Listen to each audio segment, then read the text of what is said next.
Madame, Monsieur, bonjour et merci infiniment à vous de nous retrouver sur Equinox Télévision 10-12, le Zénith, édition de ce début de semaine, lundi 8 avril 2019. Plus de 75 000 familles ont déjà reçu l'assistance humanitaire du chef de l'État.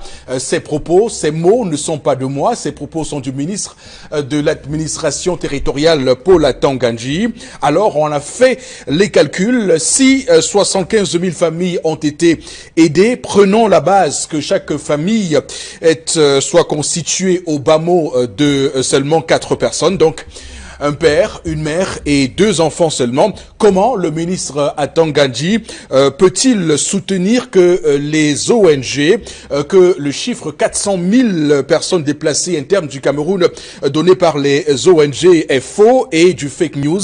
En tout cas, en considérant 75 000 familles fois 4 membres, on est à 300 000 personnes. On n'a compté ni les grands-pères, ni les grands-mères, ni le fait que nos familles africaines, surtout au Cameroun, sont parfois au-delà de 5 enfants, donc 7. Si on voit 5 enfants plus 2 parents, donc ça fait 7, et on fait 75 000 fois 7, on est à 525 000 personnes déplacées si on se fie au chiffre de 75 000 familles et plus aidées par le chef de l'État depuis la mise en place du plan humanitaire. Donc on est clairement là dans la surenchère des chiffres, on est clairement là dans l'insoutenable concernant la crise anglophone et peut-être pourquoi pas la sous-estimation du drame qui se passe dans le nord-ouest et le sud-ouest concernant nos pouvoirs publics. Madame, Monsieur, comme chaque matin, l'équipe est en place. D'abord vous, Monsieur Mbachou Charlamel, bonjour et bienvenue. Bonjour, Monsieur Eric Fopoussi-Negou. Bonjour à tous les téléspectateurs. Désormais, c'est acquis. La CDC va fermer. Il ne reste plus que la direction générale. 5 sur les 31 sites encore ouverts. Les plantations désormais vides. Les ouvriers sont soit hospitalisés, soit désormais en route pour d'autres villes comme Douala ou Yaoundé à cause des actions barbares. Est-ce que l'État se rend compte que si jamais la CDC vient fermer, elle aura sur le poids des jeunes à pouvoir insérer quelque part? A-t-elle pensé à cela? Dans tous les cas, on est au Wanda-Foukistan. Attendons. Voilà, on continue la sous-estimation de l'ampleur de ce problème de la part du gouvernement camerounais et on comprend pourquoi on peut réfuter à coup de communiqués de presse, à coup de conférences de presse, tous les chiffres qui sont avancés par les organismes non gouvernementaux sur la question même au Cameroun. On sait très bien que ces organismes gouvernementaux ont toujours été présents sur le terrain et ont récolté les chiffres de sorte qu'on puisse aujourd'hui décrier le drame humanitaire, le drame économique avec la CDC, comme vous le faites savoir ce matin, Monsieur Mbachou Chalamel, qu'on va retrouver, je tiens à le rappeler, vous devez le savoir, à 10h30, dans le cadre de la colère du Wanda-Foukistan, pour reprendre ici un terme qui vous est cher, Monsieur Mbachou Chalamel. On va également souhaiter bon retour sur ce plateau à Florazé. Bonjour et bienvenue. Bonjour Eric Fopoussi, bonjour à vous sur le plateau, bonjour à nos millions de téléspectateurs, très heureuse d'être en votre compagnie ce matin. J'accompagne vos propos introductifs parce que même sur la toile, puisqu'on va parler de la revue des réseaux sociaux, lorsqu'il sera 11h passé de 5 minutes, pour dire que le ministre Atanga-Ndji lui également s'insurge. Il dénonce le fait qu'on grossisse les chiffres. On en parlera dans le cadre de la revue des réseaux sociaux et même qu'il menace aussi de suspendre totalement le parti de Maurice Kamto, le MRC. On en parle avec d'autres informations en complément parce que ça bouille qu'il faut pousser sur la toile. D'accord. Donc Florazé, bon retour à vous. En tout cas, merci. Madame, Monsieur, de rester avec nous sur Equinox à 11h05. Nous ferons tous les commentaires, décryptage sur ce qui se dit sur la toile, sur les réseaux sociaux, sur les médias sociaux. Également sur le plateau ce matin, Bombok Bengan, bonjour et bienvenue. Bonjour Monsieur Fopoussi-Negou, bonjour à vous chers téléspectateurs. A avalé Rosman Blériot Tchan samedi dernier. Oui, et la terre n'est pas prête à se rassasier. Elle va avaler tout le monde et beaucoup d'autres. Mais sauf que les responsables en charge de l'éducation de notre pays n'y ont pas pris part. le ministre de l'enseignement secondaire s'est fait représenter par le censeur du lycée. Aucun délégué des régions, ni de l'Ouest, ni du littoral, même pas Madame le proviseur. Voilà comment on accompagne un enfant qui devait porter de ce pays demain et qui a été froidement assassiné par son camarade dans l'enceinte de l'établissement. Voilà comment on encadre nos enfants en pétition. Merci Madame le ministre. Mais déjà vous, c'est connu. Vous avez fait vos classes lors de la répression des étudiants à l'université de Beurre. Ça ne surprend pas. Blériot va en paix. D'ailleurs, ça se murmure et ça se sursure sur la toile depuis ce week-end avec cette absence remarquée de Madame Nalova Lionga qui marque depuis le début de cette affaire une forme de désintérêt, de mépris par rapport à la situation des élèves avec cette absence remarquée. Et pourtant, son attitude de tranche avec ce qu'on a vu avec le ministre de la Santé, Manaouda Malachi, qui depuis le début est proactif sur cette question.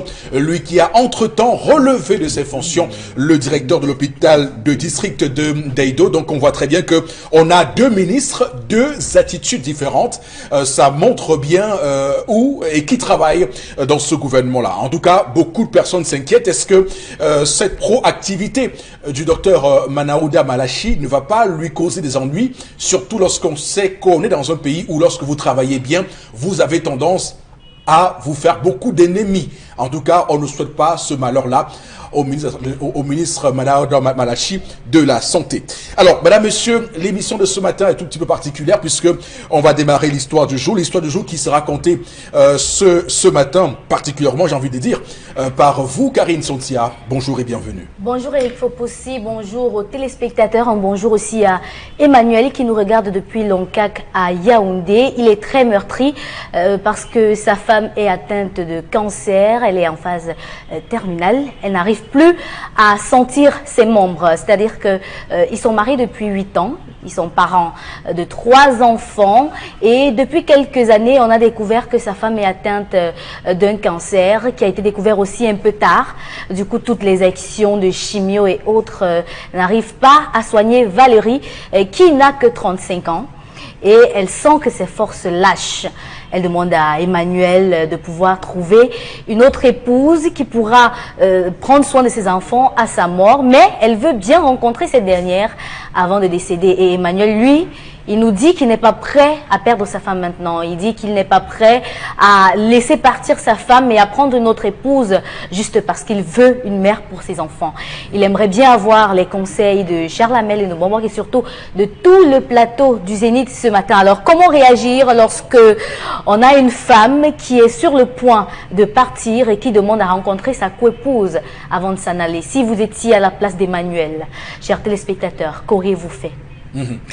Donc l'histoire du jour contée par Karine Sontia, on va dire que ça a une saveur toute particulière, hein, je tiens à vous le dire. En tout cas, vous voyez qu'on n'a pas réussi à vous couper lorsque vous faisiez votre déroulé. Alors il faut, madame, monsieur, déjà dire clairement que le cancer c'est pas joli, c'est un drame, c'est dramatique pour ceux qui ont connu des proches qui sont partis à cause du cancer. Ils peuvent le témoigner sur ce plateau par les messages parce que on voit très bien que les séances de chimiothérapie très souvent se transforment en horreur et pour ces personnes-là, c'est un calvaire insurmontable et on peut voir aujourd'hui que de nombreuses façons de faire alternatives sont en train de grandir avec ceux qui pensent dur comme fer que nous avons de quoi soigner et prévenir le cancer en Afrique avec l'alimentation, avec ce qu'on pourrait aujourd'hui qualifier d'agents naturels comme des fruits et comme des légumes qu'on pourrait manger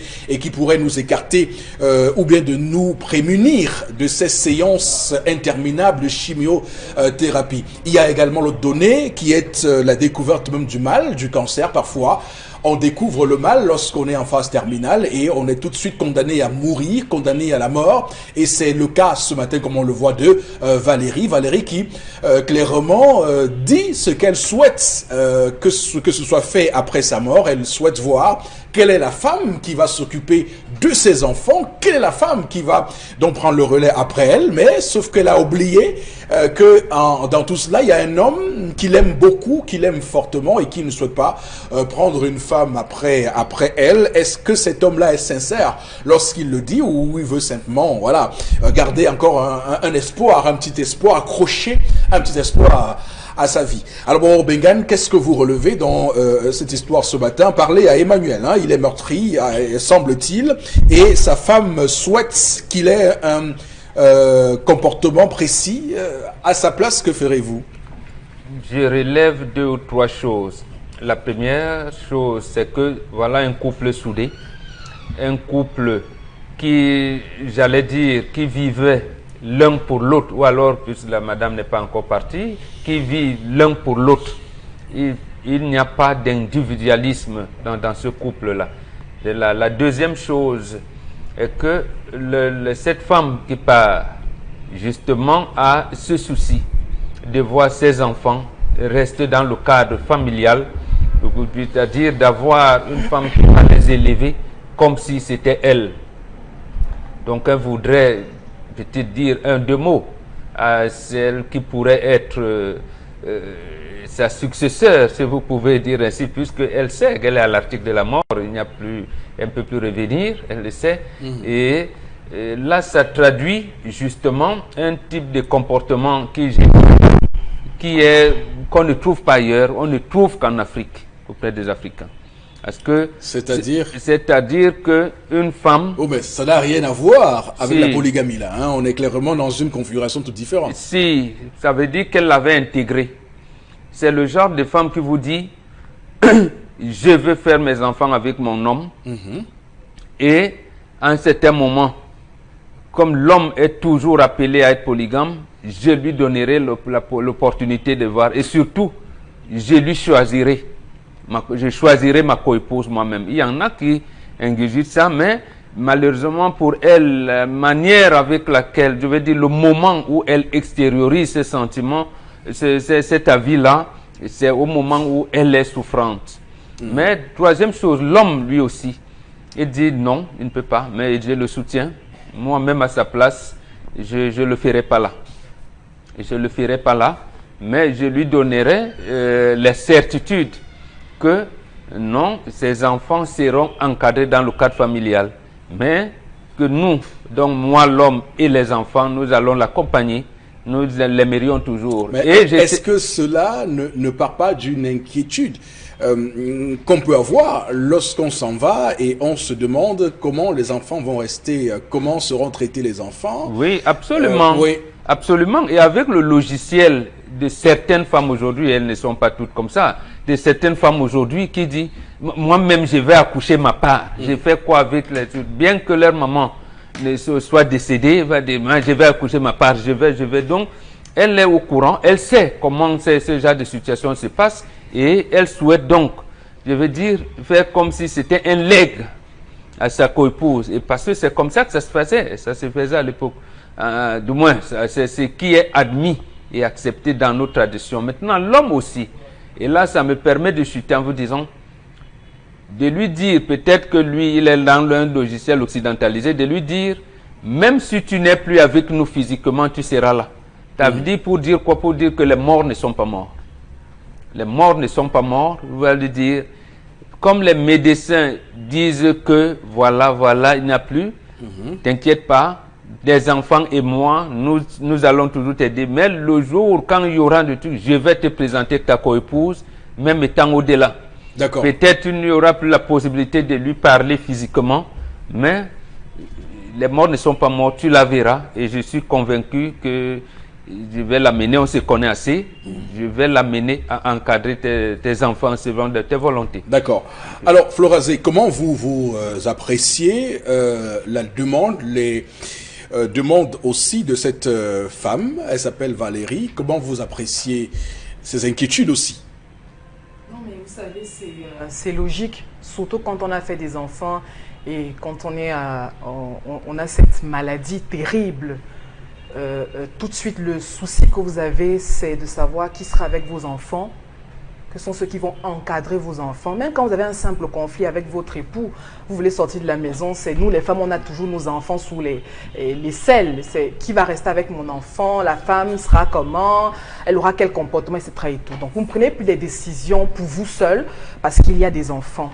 Donc maintenant, à l'homme de rester sur le plan psychologique et après. Parce que madame sent déjà, comme l'histoire l'a dit, elle ressent en elle que d'un moment à un autre, elle quittera ce monde. Donc du coup, elle commence à se poser ça résonne dans sa tête. La prochaine épouse de mon mari sera comment? Est-ce qu'elle sera comme moi? Est-ce qu'elle va accepter mes enfants comme moi? Est-ce que... Donc c'est vraiment beaucoup de paroles d'amour. Donc si le monsieur par exemple décide de craquer et d'aller compter fleurir, je ne sais pas, à une demoiselle comme ça et tout, donc ça veut dire qu'à ce moment-là on aura l'impression que monsieur avait déjà une maîtresse cachée quelque part. Le monsieur est clair, hein, il dit qu'il n'envisage pas. Non, je dis, j'ai bien dit la pression, il peut craquer, je ne sais pas. Non, il peut craquer parce qu'il aime sa femme et madame ne fait qu'insister, chérie, montre-moi au moins celle qui va rester avec mes enfants pour que je parle avec elle. Alors si monsieur craque, ça veut dire qu'à ce moment-là, on va se poser de grosses questions. Est-ce qu'il y avait une maîtresse cachée derrière? Est-ce que... Bon, moi, je constate que dans ce couple, il y a une fusion. Il y a beaucoup d'amour.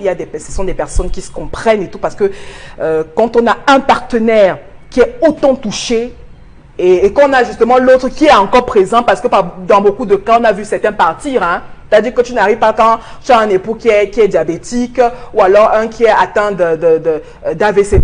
C'est terrible. Il faut beaucoup d'amour. Vous prenez sur vous pour entretenir l'autre partenaire qui est affecté. Donc, on a donc cet époux qui est là. Non, c'est d'aller jusqu'au bout. Et avec les enfants, c'est-à-dire d'être auprès de cette femme jusqu'au dernier souffle. Donc, pas de femme, non. Vraiment, je trouve qu'il y a mieux. Ok. Alors, Charles Hamel, la parole c'est à vous. Qu'est-ce que vous dites de l'histoire de ce matin? Qu'est-ce qu'elle nous enseigne? Monsieur Eric Fopoussi, on s'embrouille pour rien. On s'embrouille là. Vraiment, non, ne pas faire... Ne commencez pas à me ne faire... pas montrer, parce que ça va dire, on va dire qu'elle était déjà cachée, attendre la mort pour venir. Tout ça, c'est pourquoi. Montrez-lui. Montrez-lui. Elle existe. C'est lui l'hypocrite. Déjà? Elle existe, monsieur Eric Fopoussi, cette femme existe. Elle est là. Cette femme existe, monsieur Eric Fopoussi, elle est là. Vous savez, qu'est-ce que vous faites de ce qu'on appelle la dernière volonté de quelqu'un? Elle est en train d'exprimer sa dernière volonté. Et c'est là où je bénis certaines ethnies, monsieur Eric Fopoussi, comme les Manguissa. Chez les Manguissa, oui, du côté de ça, oui. la zone de Bala, je bénis encore ceux qui sont un peu plus à Bachenga, les villas Bachenga, où lorsque vous venez doter la femme, on vous dit la dot ne sort pas, elle ne sort la mousse pas. Le jour que votre femme tombe, on vous dit dans la famille, il y a encore des femmes célibataires, choisissez. La dot ne sort pas. Vous devez continuer à élever les enfants. Et les enfants sont attachés à leur nombril maternel, monsieur Eric Fopoussi. Oui. Donc, de ce côté-là, lorsqu'elle tombe, non, c'est la sœur, c'est la cousine, parce que les enfants sont là, qui continuent et qui assurent la relève, monsieur Eric Fopoussi. Donc là, on ne coupe pas le cordon. Vous allez vous rendre compte que sur 10 ou 20 femmes qui causent, Bob lui-même nous a raconté une histoire où son père l'a amené quelque part. Lorsqu'il est rentré, sa mère lui a dit, vous étiez où? Et il n'a pas répondu, il n'a pas donné de réponse. Les hommes amènent toujours leurs enfants là où ils dorment, monsieur Eric Fopoussi, en disant que regardez bien, observe bien, on prépare les enfants à cette relève. Donc le dire aujourd'hui, non. Chaque femme veut savoir, chaque femme veut connaître monsieur Eric Fopoussi. Elle est là, elle existe, il faut lui dire que oui. Tu penses que quoi? Moi, je pensais que je pouvais regarder dans ta famille l'une de tes sœurs. Moi, je pense, la femme donne son... Elle veut véritablement transmettre. Elle peut avoir un enfant qui est malade. Elle peut avoir des enfants compliqués. Elle veut discuter avec l'autre en lui disant, écoute, je te laisse mon mari, il est capricieux. Je te laisse mon mari, il est ci, il est ça. On ne sait jamais. Je te laisse mes enfants. Tel enfant que tu vois comme ci, comme ci, comme ça. elle présente les acquis avant de tirer sa révérence, monsieur Eric Fopoussi. On a l'habitude de dire qu'une femme qui refuse de voir sa coépouse est une mauvaise femme, monsieur Eric Fopoussi. C'est ça qu'il s'agit dans l'histoire. Toute femme, elle, c'est une vraie bantou, permettez-moi l'expression. Lorsqu'une femme se marie, elle devrait déjà dire à son mari que sache que tôt ou tard, tu dois me présenter l'échelle sur laquelle tu vas t'appuyer. Il y a un âge où la femme n'est plus disposée sexuellement. Il y a un âge où la femme n'est plus prête à rentrer n'importe comment à la cuisine. Il y a un âge où la femme se sent fatiguée parce que ses enfants ont grandi. Il y a des femmes même qui, à partir de 40 ans, 45 ans, abandonnent leur mari pour aller passer le temps chez leurs frères, chez leurs fils, chez leurs filles, néglisant le mari. Et c'est là où le bantou dit, présente-moi l'échelle sur laquelle tu vas devoir t'appuyer. Il y a toujours cette échelle. C'est une expression qu'on emploie. Maman, j'ai une échelle sur laquelle je m'appuie. Celle qui va m'accompagner pisser parce que tu es fatigué. Mais Charles, alors cet homme, hein, est-ce que cet homme, dans sa réponse, ne montre pas qu'il n'a pas consommé l'idée de perdre sa femme? Parce que c'est quand même aussi difficile de faire cette transition. Ouais. Il va précipiter la mort de cette femme. Au contraire. Non. Au contraire. Monsieur Eric Fopoussi, non, cette femme va mourir. Il va précipiter parce que la femme va rester dans une inquiétude permanente. Je vais laisser mes enfants à qui? Si au moins elle avait un visage sur lequel elle pouvait poser, l'enfant elle devait dire, ok, je peux souffler. Maman, c'est Dieu qui a fait, c'est Dieu qui a donné, je suis en train de partir. Elle veut se décharger, monsieur Eric Fopoussi. Bloquer cela. C'est là comprimé. Elle va se mettre à penser, je vais vous laisser à qui? C'est des larmes. Ça sera des larmes à longueur de journée. Les plaintes, me voici qui part. Je ne sais pas qui va assurer mon derrière. C'est autant de réflexion. Elle sera dans un traumatisme total. Non, Charles, mais je crois que M. Fopoussi a dit quelque chose de très important. On n'est pas toujours préparé à voir l'autre partie. On ne sait même pas à quel moment la mort va sonner à notre porte. Mais vous savez que vous allez mourir. Oui, on sait que la mort existe. Non, Charles, mais faites très attention. Nous connaissons des veufs, des hommes qui ont perdu leur femme, il faut pousser. Et ils sont restés avec les enfants. Le monsieur a pris des années pour se reconstruire avec une autre femme. Aujourd'hui, vous les voyez remariés, et qui ont pris soin de leurs gamins. Aujourd'hui, ils sont des personnes responsables. Non, Charles, physiologiquement, le corps n'a besoin de Fopoussi. Avec cela. C'est les gens qui cachent. Je n'ai jamais dit. Ils cachent, monsieur Fopoussi. Mais physiologiquement, vous avez des besoins. Mais bien sûr. Vous dites ça parce que vous ne savez pas. Il y a des hommes qui ont perdu leur femme et ils ont perdu tout goût à la vie. Hein. Qui sont tombés dans une dépression éternelle et qui sont même morts juste après la mort de leur femme. Il y a beaucoup d'hommes qui meurent après la mort de leur femme. C'est une autre chose. Moi, je demande au monsieur justement de faire très attention et de ne pas prendre ce que Charles Hamel dit vraiment pour content totalement. Parce que c'est ça qui va blesser et qui va justement entraîner même la mort de cette femme. Toute femme. Et surtout quand on vit les conflits, qu'on soit malade ou pas, à un moment donné, quand vous avez les enfants, vous dites toujours, le monsieur, si, il faut dire que je me prépare, j'irai avec mes enfants, est-ce que ma coépouse sera, est-ce que, vous vivez dans les foyers polygamiques, c'est la guerre tout le temps. Parce qu'on se demande, est-ce que la deuxième femme, est-ce que la troisième femme prendra soin de mes enfants? Et c'est un sentiment logique. Quand vous avez fait vos enfants, ce que vous oubliez, c'est que cette femme va préparer ses enfants à accepter l'autre femme.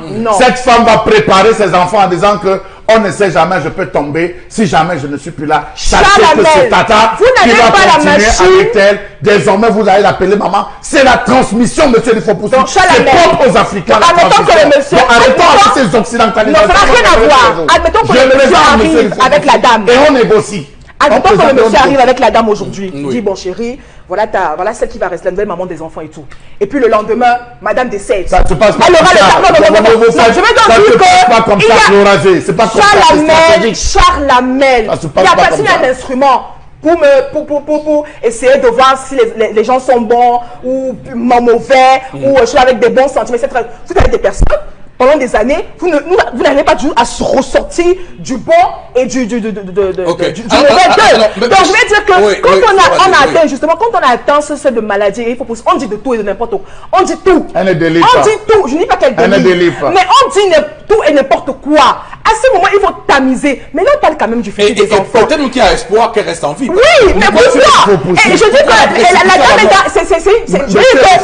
c'est un langage logique. C'est ce que vous êtes en train de voir. Malade pour la voir. Dans le film de Flo Razé, dans son film, vous permettez Flo Razé dans son film, c'est que l'homme va prendre la femme qu'il a dehors va venir dire que là, voici. Et vous pensez que ça se passe comme ça? Non, qu'est-ce qu'il Vous va faire? pensez que cette procédure traditionnelle, il y a une procédure avec laquelle on va introduire cette femme. On ne va pas l'introduire comme vous pensez. Là, voici, je suis le non, moi je crois que... il y a des gens, Prenez il y a des personnes qui vont entrer en jeu pour préparer cette phase. Est-ce que vous savez que c'est africain de préparer quelqu'un à sa mort?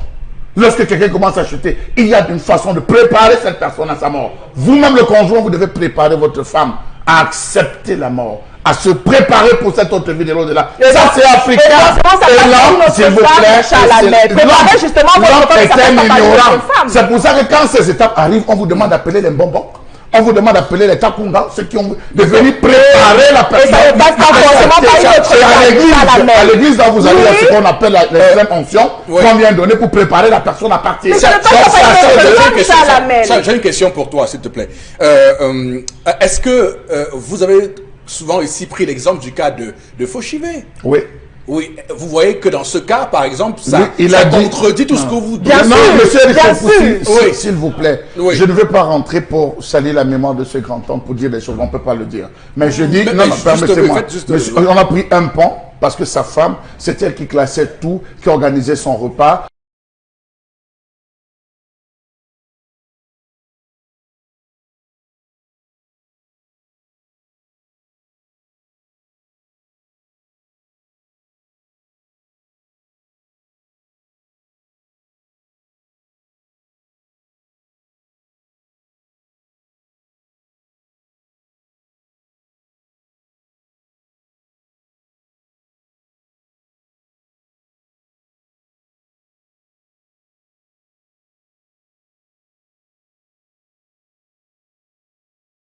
Vous voyez que dans ce cas, par exemple, ça contredit tout ce que vous dites. Non, monsieur, s'il vous plaît, je ne veux pas rentrer pour salir la mémoire de ce grand homme pour dire des choses, on ne peut pas le dire. Mais je dis, permettez-moi, on a pris un pont parce que sa femme, c'est elle qui classait tout, qui organisait son repas, ses repas du jour, qui organisait sa journée. Il a dit ce jour, lorsqu'elle est décédée, que vraiment, comme elle est partie, il ne me reste plus longtemps, qui va encore s'occuper de moi, qui va. Voilà. On va pas aller plus loin, monsieur le je respecte la mémoire de ce monsieur. Non, mais je la respecte. Non, cette mémoire. Je la respecte, monsieur le Fopussi, parce qu'il y a tant de choses qu'on peut dire. Je la respecte. D'accord, très bien. Ok, merci. Alors, Karine Sontia va également donner son point de vue sur cette histoire ce matin. Karine, c'est à vous.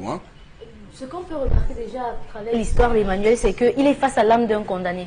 C'est-à-dire l'âme d'une condamnée qui est en train de faire ses adieux. Mais de la meilleure des manières, parce que ce n'est pas évident pour une femme de partir sans savoir comment ça va se passer derrière elle. Et elle a la chance d'être parmi ceux qui savent que bientôt ils vont partir. Et je pense aussi que par rapport à cela, je dis que Emmanuel ne veut pas... il ne s'agit pas de précipitation.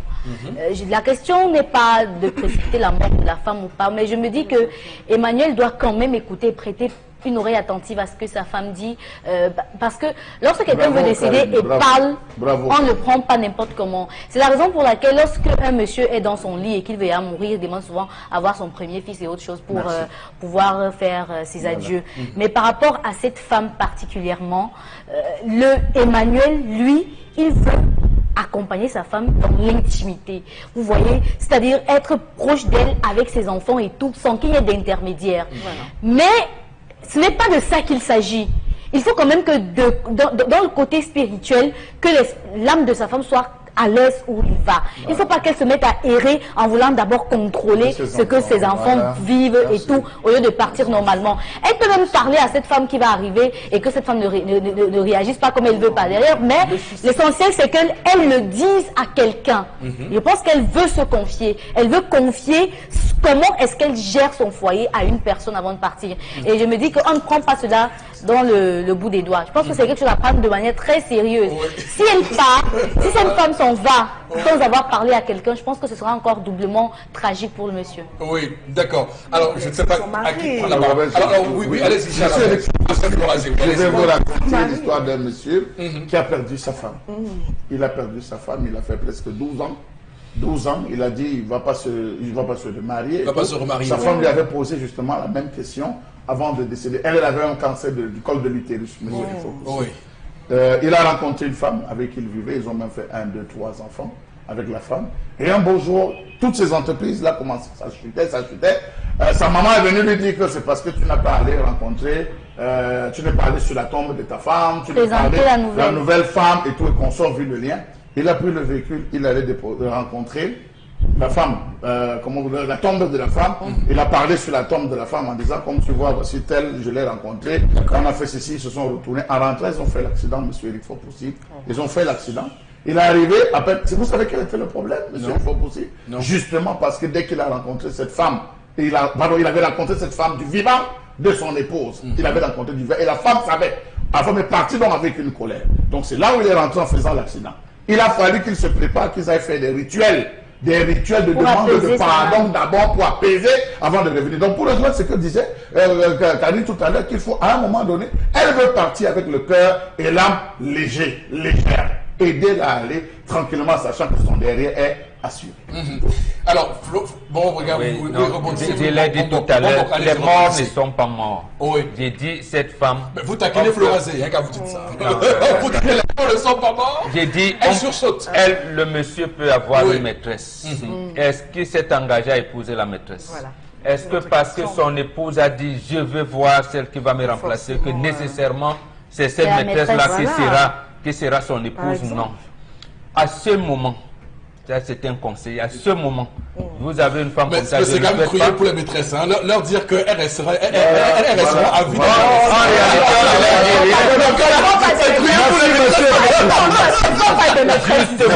C'est cruel pour elles. Oui, justement à ce niveau, à ce moment précis, c'est pour l'homme le moment d'apprécier le comportement de sa maîtresse. Pour voir si elle sera définitivement maîtresse ou si elle peut changer de statut. Celle qui aurait pu être sa co-épouse, son vivant, qui est à l'article de la mort, quel est son comportement? D'accord.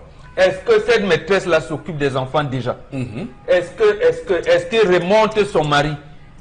D'abord, c'est ça. Est-ce qu'il remonte son mari? Mais maintenant, pour l'homme, que votre maîtresse remonte votre morale ou pas, ce n'est pas le moment de présenter. Bien sûr, moi je suis pas le moment.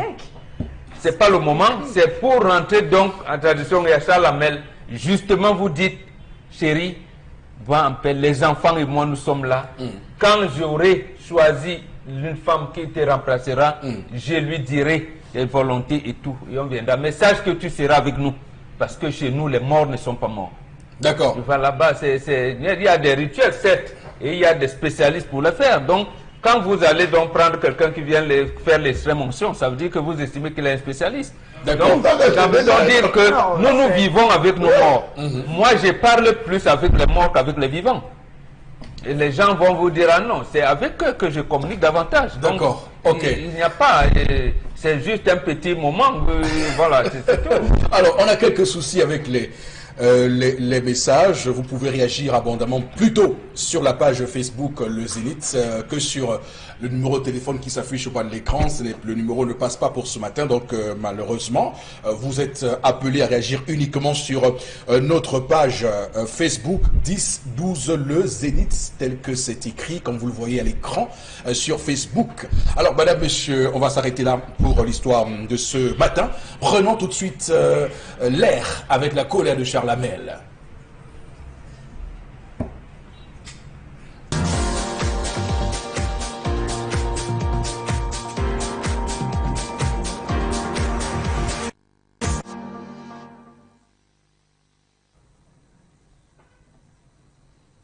Je m'interroge ce jour sur la question de la prévention routière au Cameroun. Vraiment, dites-moi, quel est à proprement parler le rôle de la prévention routière et quelle est la crédibilité qu'on peut accorder aux différentes brigades de contrôle et radars mis en place dans ce pays. Je m'interroge sur la manière avec laquelle sont déterminés les sites d'implantation des barrières de prévention routière et des radars. À quoi servent ces fameux contrôles de prévention routière et radars sur des axes dépourvus de panneaux de signalisation? Comment comprendre le presque trop plein de différents contrôles de police ou gendarmerie tout au long de nos axes routiers? Comment comprendre que l'ensemble des agents des différentes brigades, entre guillemets, de prévention routière, soient équipés de manière bizarre? Vous avez ceux qui ont des pantalons camouflés, des t-shirts, des chasubles et des babouches aux pieds. Vous avez ceux qui sont garés le long des rues, de nos routes, cachés sous des arbres, avec des véhicules non immatriculés et non attribués à leur corporation.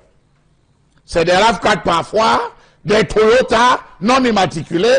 Ils sont cachés derrière, c'est juste le sifflet qui vous renseigne et la présence de vendeurs et vendeuses qui vous signalent que vous êtes à côté d'une barrière. Vous avez ceux qui sont assis sous des parasols. Juste le sifflet en main. Lorsque vous arrivez, on dit prévention routière. Vous avez des individus assis dans les véhicules non immatriculés qui ne sifflent même pas, mais vous voyez des véhicules qui viennent s'arrêter pour pouvoir payer ou présenter les dossiers. Permettez-moi l'expression. Comment donc comprendre la présence de ces agents aux multiples couleurs qui généralement vous interpellent sans se présenter? Que dire de nos amis du ministère des Transports qui ont érigé eux aussi, qui sont entrés dans la danse, eux aussi avec des barrières sur l'axe de Mélon, sur l'axe de Ndjombe et parfois sur Kekem? Quel est leur rôle? Je m'interroge. Comment donc comprendre que la présence de ces agents de la prévention routière et radar ne réduisent pas la question des accidents de jour comme de nuit? Sur 35 000 cas d'accidents répertoriés, entre 2006 et 2010, 35 000 blessés ont été dénombrés et 6 000 morts, soit une moyenne de 1 200 morts par an et un taux de mortalité de 8%. Ayons le courage de nous dire la vérité en face. Les accidents de la circulation, ce n'est ni un décret, ni un tour de magie qui y mettra fin. Le touriste qui émet le vœu de parcourir les axes de Douala-Yaoundé ou Douala-Bangante, Douala-Bafoussam sera surpris par la pléthore de postes de contrôle de police. J'ai compté pour vous, ils sont environ 14. 16 pour être plus précis, mais 14. De Douala à Bafoussam ou Bangante, vous avez 14 contrôles jour et un peu plus de nuit. N'allez surtout pas me demander où est-ce que les autres sortent, je ne saurais quoi vous dire.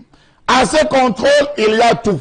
Les moniteurs d'auto-école, les représentants des magistrats, les fonctionnaires du ministère des Transports, les juges, les maîtres d'arts martiaux, les agents de mairie et j'en passe. Tous ces hommes sont là pourquoi? Prévention routière. Mais était-ce au fond ce qu'ils pratiquent? La question, je vous la pose. Voilà, Chalamel Bachou qui signe cette colère ce matin sur la prévention routière. On va passer au peigne fin, les mécanismes de prévention routière au Cameroun pour analyser et comprendre les indicateurs qui nous permettent ce matin de bien affirmer avec vous, monsieur Bachou Chalamel, qu'il y a vraiment du néant dans tout cela. Donc on voit aussi que le Cameroun est toujours aussi autant aux prises avec les excès de vitesse. On voit très bien que beaucoup de véhicules manquent de boîtes à pharmacie, les ceintures de sécurité ne sont pas respectées. On voit aussi que les vices techniques, là encore, n'ont pas justement ce que l'on voudrait que cela se fasse en termes de prévention routière. Donc, bon, Bengan, ça nous amène à nous poser la question, à quoi servent les campagnes de prévention routière au final? Je vous répondrai de manière lapidaire. Elles se remplissent les poches. Voilà. Voilà. J'ai vu un agent de force de l'ordre là et regarder la caisse et jubiler. Oui. Et même le ministre le secrétaire d'État de la gendarmerie, Jean-Baptiste Bokam, l'ancien, oui, quand il avait été en fonction, il avait fait, je pense, le compte en 2017 en disant la prévention a rapporté 2 milliards d'euros. Bon, c'est comme si c'était une entreprise qu'on avait créée pour avoir un peu de sous. Oui. Donc ça va en déphasage avec ce que vous avez énoncé, c'est-à-dire prévenir, limiter les accidents ou alors réduire les accidents sur nos routes. Réduire les accidents, ça veut dire limiter les morts. Et vous l'avez dit également, avec toutes ces pièces, c'est pourquoi on sait que les véhicules que nous utilisons, les motos et autres, il peut avoir des défaillances techniques. Et pour limiter donc les défaillances techniques, il y a des services techniques que vous devez avoir. Il faudrait que le chauffeur ait appris un certain nombre de choses et ait un comportement responsable sur la route. Maintenant, comme on sait qu'il n'y a pas de route, comme c'est le cas chez nous, malgré la politique des grandes ambitions de 2004 qui avait mis la priorité sur les infrastructures routières, il est ce qu'on appelle, j'entends, moi je ne sais pas conduire, j'entends parler de la conduite défensive, c'est-à-dire adapter la vitesse à l'état de la route.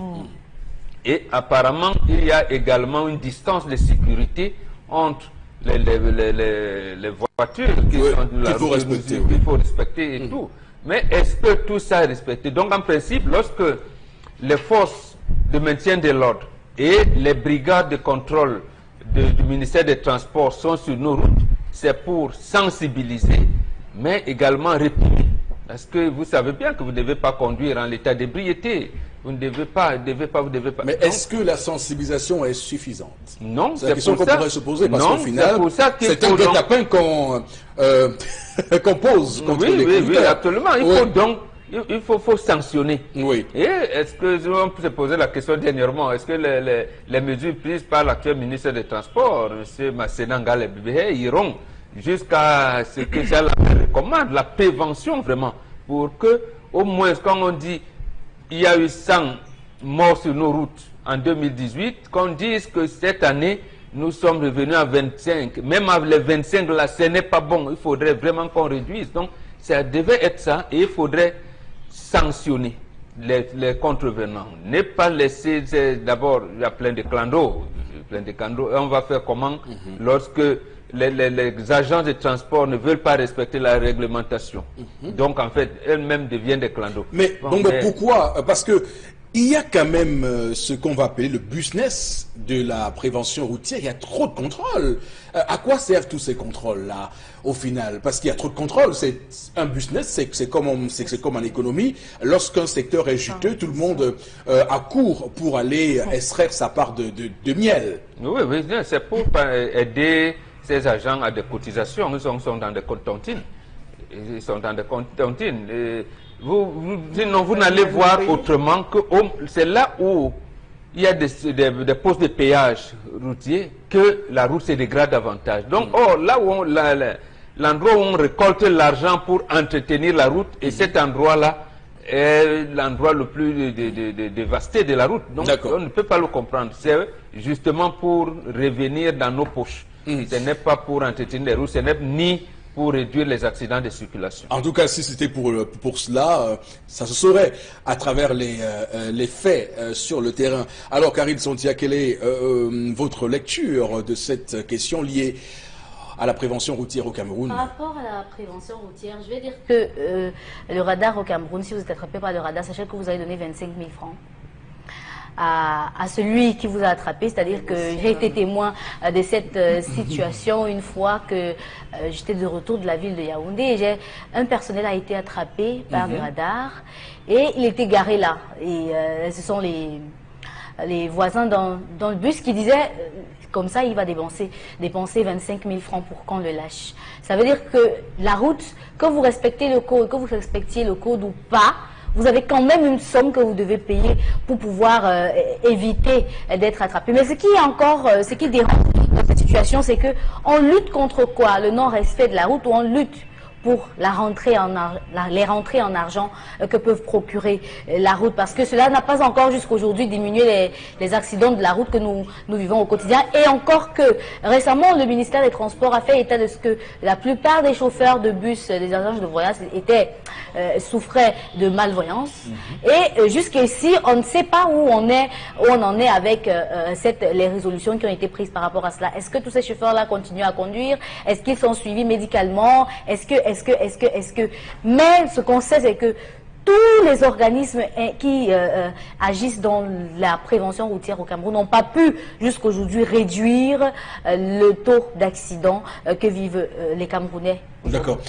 En tout cas, on voit très bien par rapport aux chiffres, par rapport aux résultats, que bon, Chalabel, que c'est du néant, clairement, avec toutes ces campagnes fumeuses de prévention routière. Monsieur Eric Fopoussi, vous avez déjà vu la qualité de voiture qu'on a au Cameroun? Nous avons des voitures qui vont dans le compteur à 360, voire plus. Là, c'est les axes routiers. On devrait commencer par limiter la qualité de véhicules qui entrent au Cameroun. Les types de véhicules qui entrent au Cameroun. Il y a des gars qui ont des voitures sport, monsieur Eric Fopoussi. Une voiture sport n'est pas faite pour aller à 80 ou faire pour aller à 60, monsieur Eric Fopoussi. C'est pour aller à une certaine vitesse. Premier point. Je dénie monsieur Eric Fopoussi, un ancien commissaire de la ville de Konsamba, qui à l'époque était au niveau de l'élé. Lorsque vous arrivez là, vous garez, il entre personnellement bus par bus. Il surcharge, il met au sol, il ne discute pas. Il met au sol, continuez. Payez ou pas payez, ce n'est pas son affaire, vous continuez, monsieur Eric Fopoussi. Je crois qu'il fallait ce type de personne en termes de prévention et non de compression, en termes d'oppression, parce que ce qu'on vit, ce n'est pas la prévention, c'est l'oppression, monsieur Eric Fopoussi. Ça, c'est deux choses qu'il faut savoir. La prévention, c'est, monsieur, vous êtes en état de surcharge. Passagers en bas. Vous avez des agences de voyage, dont je vais taire le nom, qui portent à côté du chauffeur 3. Lorsqu'il passe à côté de la gare de la prévention routière, vous voyez la main du chauffeur hors du véhicule, côté gauche. La main gauche hors du véhicule. Il donne l'argent. Ne croyez pas qu'il a dit de prendre l'air dans les dossiers, monsieur, il faut pousser, il glisse. Et c'est comme ça qu'il passe. Non pas par on est sur la route. Vous avez d'autres qui arrivent, lorsqu'ils s'approchent, c'est 14. C'est quand même 14 contrôles. 14 barrières, monsieur, il faut pousser. Vous arrivez à des gens qui disent, ok, à tel endroit, là, il y a un gars qui est nerveux. Descendez ici. On fait descendre tous ceux qui ont surchargé. On les met sur une moto. Il y a des bensikines qui attendent. À ce point, on les met sur une moto. Ils traversent la barrière et vont attendre 1 kilomètre. Attendez, monsieur, il faut pousser. Voilà ce qu'on vit dans ce pays. Ce n'est plus de la prévention, c'est de l'oppression. Il faudrait qu'au niveau des agences de voyage, il y ait des acteurs de la prévention qui contrôlent au départ. À la sortie, là où ils payent le bordereau, c'est pour la communauté urbaine ou quoi, qu'il y ait des agents à ce niveau qui contrôlent. Vous allez vous rendre compte en termes de prévention, tout cet argent qu'on dépense pour des séminaires, des colloques, des forums, des forats, des voyages inutiles, ça servira véritablement à mettre des gens au travail. Autre chose, vous avez des tenues différentes. Moi, j'ai vu un gars de la prévention, le week-end surpassé, il avait les babouches. Pantalon camouflé remonté jusqu'ici, un t-shirt blanc et les chasubles. J'ai dit, monsieur, vous n'êtes pas un officier, vous n'êtes pas un gendarme, je ne peux pas. Je ne peux pas, oui. J'ai dit, je ne peux pas, monsieur, je suis désolé. Il ne sort service, présentez-moi l'autre. Vous sortez d'où? Qui dit, c'est la prévention routière. Vous voyez juste pour la légèreté. Vous avez les routiers. Et ça, c'est à une bagarre. Où un monsieur routier a démarré son véhicule pour chasser un véhicule, il a sifflé le véhicule, c'est pas arrêté. Le monsieur de ça lui dit, mais monsieur, votre véhicule, ce n'est pas un véhicule de la gendarmerie en police. Moi, je vois ce véhicule non immatriculé et tout vous mettez à chasser. Vous me chassez par rapport à quoi? On vous a sifflé, vous avez dit, monsieur, il y a les véhicules de police. Où sont passés tous les motards? Vous savez qu'à une certaine époque, les motards, la brigade motorisée faisait le contrôle, le long des axes. Lorsque vous êtes en excès, vous suivez mettre la sirène, monsieur, serrez votre véhicule, vous êtes en excès de vitesse. Donc, vous voyez que les choses sont en train de changer. Nous sommes vraiment au Rwanda-Funkistan. Voilà. Alors, Florazé, vous, quel est votre propos sur cette question de la prévention routière? À côté du ministère de la Santé, on a également le ministère des Transports qui a un gros chantier. C'est-à-dire qu'on n'a pas encore terminé même de régulariser, enfin, d'observer les conditions des agences de transport. Quand on revient avec les OPEP, j'ai reçu ce type de SMS qui disait les OPEP également, pour fonctionner, doivent être en règle. Mais de quoi on parle exactement? Alors, on n'a pas encore terminé avec ça, on revient encore justement sur ce que Charles Hamel a décrit de façon palpable quand on parle de prévention routière. Qui sont les victimes? C'est vous, c'est moi, sur la route. Nous sommes les victimes parce qu'on a l'impression que justement, au cœur même de ce ministère, chacun fait comme il veut. Parce que comme mon oncle l'a dit, voilà des comportements qui encadrent la corruption. Mais il n'y a personne pour sévir. Il n'y a aucune réprimande. Donc du coup, on se retrouve, on n'a pas de route. Les véhicules sont en quel état? Même dans la ville de la fête de Tours, il y a encore des véhicules qui roulent sans les pièces légales. Et justement parce que lorsque vous vous faites arrêter, mais vous connaissez le code. Là, vous glissez un billet de 2000 ou 3000, allez-vous passer tranquillement. Et c'est cette tue à petit feu. Alors moi j'avais dit au ministre, il a commencé justement avec des campagnes de sensibilisation, ça c'est bien. De sensibiliser encore et encore les populations, mais de sensibiliser également les populations à la corruption. À la corruption, ça veut dire que nous pouvons dire non. Face à ce type de comportement, comme Chanel l'a dit, il est face à un individu qui lui-même n'est pas conforme. Il dit, on vous dit que vous n'êtes pas en règle et tout, lui-même n'est pas en règle. Et puis même, il faut ajouter, Florazé, que là, toutes ces brigades de contrôle, vous n'avez pas un bureau, vous allez verser ces amendes, vous payez ces amendes, la cash aux personnes qui sont assises. Monsieur, c'est comme on vous a dit, vous faire ça. C'est un reçu. C'est un reçu. Le reçu pour qui? Non, effectivement, c'est un problème. Parce qu'en fait, les forces de maintien de l'ordre ne devaient rien faire avec l'argent, ne devaient rien avoir. Ils vous écrivent un truc, vous allez payer. C'est tout, c'est tout. C'est ce qu'on devrait faire. Quand il arrive qu'on vous retienne une pièce, par exemple, défaut de carte grise ou alors pas de truc, voilà, il y a une marque, on fait un procès verbal et tout, vous allez. C'est pour ça qu'à un moment donné, la zone dite anglophone me plaisait. Parce que quand là-bas, les forces de maintien de l'ordre avaient à faire un certain type de comportement qui n'est pas bon, le chauffeur te dit « I bring you to court ». Donc voilà. Là, oui, il te porte plainte, il porte plainte contre toi et vous allez là-bas, on vous sanctionne. Bon, voilà. Dans le côté francophone, bon, nous on s'accommode de la corruption. Bon, donc on est tous d'accord que ces campagnes de prévention routière ne servent qu'à une seule chose, c'est se remplir les poches par rapport à tout ce qui est constaté comme infraction sur la voie publique. Mais Charles, il y a quand même ce volet sensibilisation que vous avez soulevé et ça paraît pour beaucoup comme quelque chose de très très éloigné, hein, la question de la sensibilisation. Comment cette sensibilisation peut se faire pour que désormais les automobilistes qui prennent la route puissent être davantage plus responsables? Monsieur Alifopoussi, vous vous souvenez que dans les années 80-90, il y avait des slogans qui avaient été lancés. À l'époque, c'était la chaîne de télé d'État qui recevait, qui avait des spots bonbons qui passaient avant, après le journal, à des moments clés, des émissions dédiées. Comment on appelait celui qui faisait le truc de la route de la Pokamopo. Et il avait la particularité qu'à chaque émission, il y avait un policier, un gendarme, un agent du ministère des Transports qui avait là un rôle éducatif énorme. Et donc, monsieur, ça part de là déjà. Non, première sensibilisation, qu'on arrête tous ces séminaires qui sont organisés. Séminaire au Turkménistan, on est parti. Séminaire au Turkistan, on est parti. Séminaire en Papouasie, on est parti. Colombe de ceci sur la conduite et tout. Qu'on arrête de fatiguer les camarades des dépenses inutiles. On prend tous les médias. On utilise tous les supports, ce qui nous appelle Internet, la télévision. On commence avec des spots qu'ils payent, monsieur Alifopoussi. Il y a de l'argent pour ça, qu'ils payent, des spots qu'ils payent, des passages, des émissions pour venir parler de la prévention routière. Ils sont habitués sur la route. Et l'Hippocamopo, justement, partait se passer à des moments avec les caméras. On filmait les gens qui tenaient en deuxième, troisième, quatrième position. On filme les gens à les accélérateurs, avec même des numéros. Pour sensibiliser. Pour sensibiliser. Et ça portait des fruits. Oui. Alors on entrait avec des bidets dans les bus, à l'époque, je pense que ça va attraper une agence de Soko Voyage. C'était Soko Voyage. Ils ont fait des Soko Voyage, ils sont ressortis dans regarder dans une agence. Non, je vous cite ça pour vous dire que ce n'est pas les moyens, c'est qu'ils ne veulent pas. C'est un plan d'assassinat collectif. Alors, vraiment, un mot sur la question des permis de conduire. C'est également une question qui taraude l'esprit de nos Camerounais. On ne sait pas trop bien comment les gens parviennent à obtenir un permis de conduire au Cameroun. Ça pose également un problème. Oui, sur la prévention routière. Justement, le premier problème, c'est que les textes disent que l'auto-école ne doit pas avoir des agences. S'il y a l'auto-école Bombok installée à quoi, je ne dois pas avoir les agences à Bassa et tout. Je dois savoir que c'est ça. Maintenant, c'est les agences, c'est entretenu. Ce clando est entretenu par le personnel du ministère des Transports. Oui.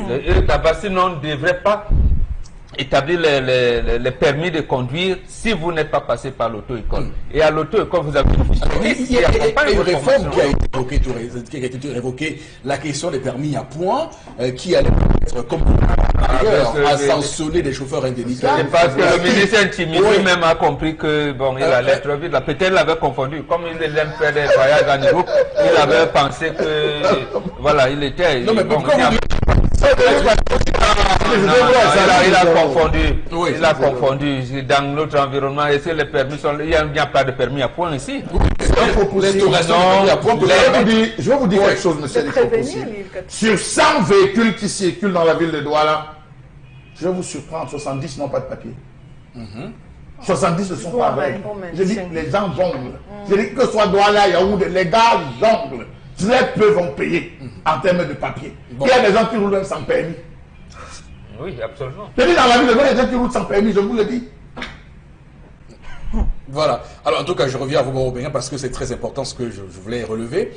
La question des permis à point est importante parce que ça permet de sanctionner des chauffeurs indélicats. Oui. On voit comment on réduit les points sur les permis des gens dans d'autres pays et ça permet que ces gens-là sont plus attentifs à leur manière, à leur façon de conduire. Absolument. Un excès de vitesse peut vous Ça faire veut dire qu'on est dans un environnement à peu près sain. Oui. Nous ne sommes pas dans un environnement qui a même les velléités d'être assaini un jour. Non, il n'existe même pas cette velléité-là. Pourquoi, je pose la question à tout le monde, pourquoi il y a cette obstination à vouloir sanctionner toujours par l'argent? Mais parce que c'est la corruption. Le système sécrète et entretient la corruption. Ici, c'est que bon, je mange de toi, c'est ça que moi, vendredi, quand je voyageais lundi, c'est les agents de force de l'ordre qui nous ont fait la monnaie en route. Voilà. Vous prenez Yassa et vous avez 10 000, on dit que non. Ah oui, comme j'ai fait là tout à l'heure, il vous fait la monnaie. Parce que le chauffeur que j'ai payé. Maintenant,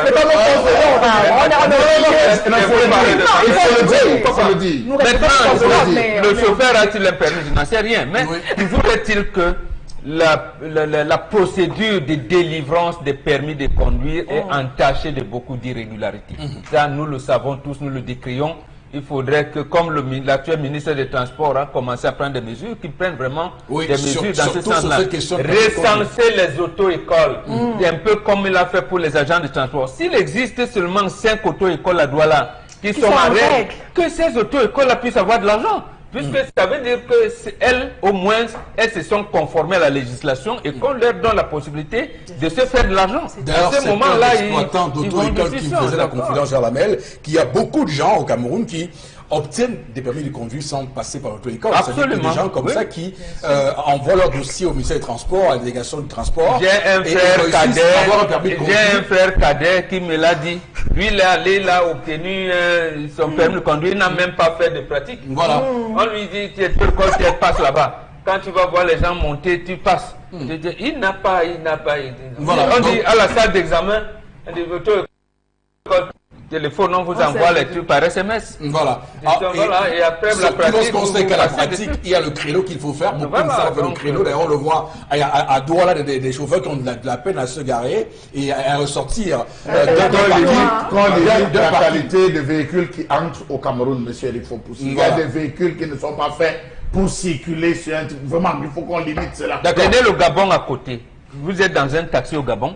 Quand vous êtes du côté chauffeur, les autres passagers savent qu'ils doivent vous laisser sortir. Voilà. Donc vous n'ouvrez pas la portière n'importe où. Vous êtes côté la route. En tout cas, et là, c'est le chauffeur qui doit veiller à ça. Il y a d'ailleurs, au Gabon, justement, on bloque la portière côté chauffeur. Absolument. C'est bloqué. Absolument. Alors, on va s'arrêter là pour cette première partie de l'émission, Madame, Monsieur. Merci infiniment à vous de nous faire confiance. À tout de suite pour la deuxième partie.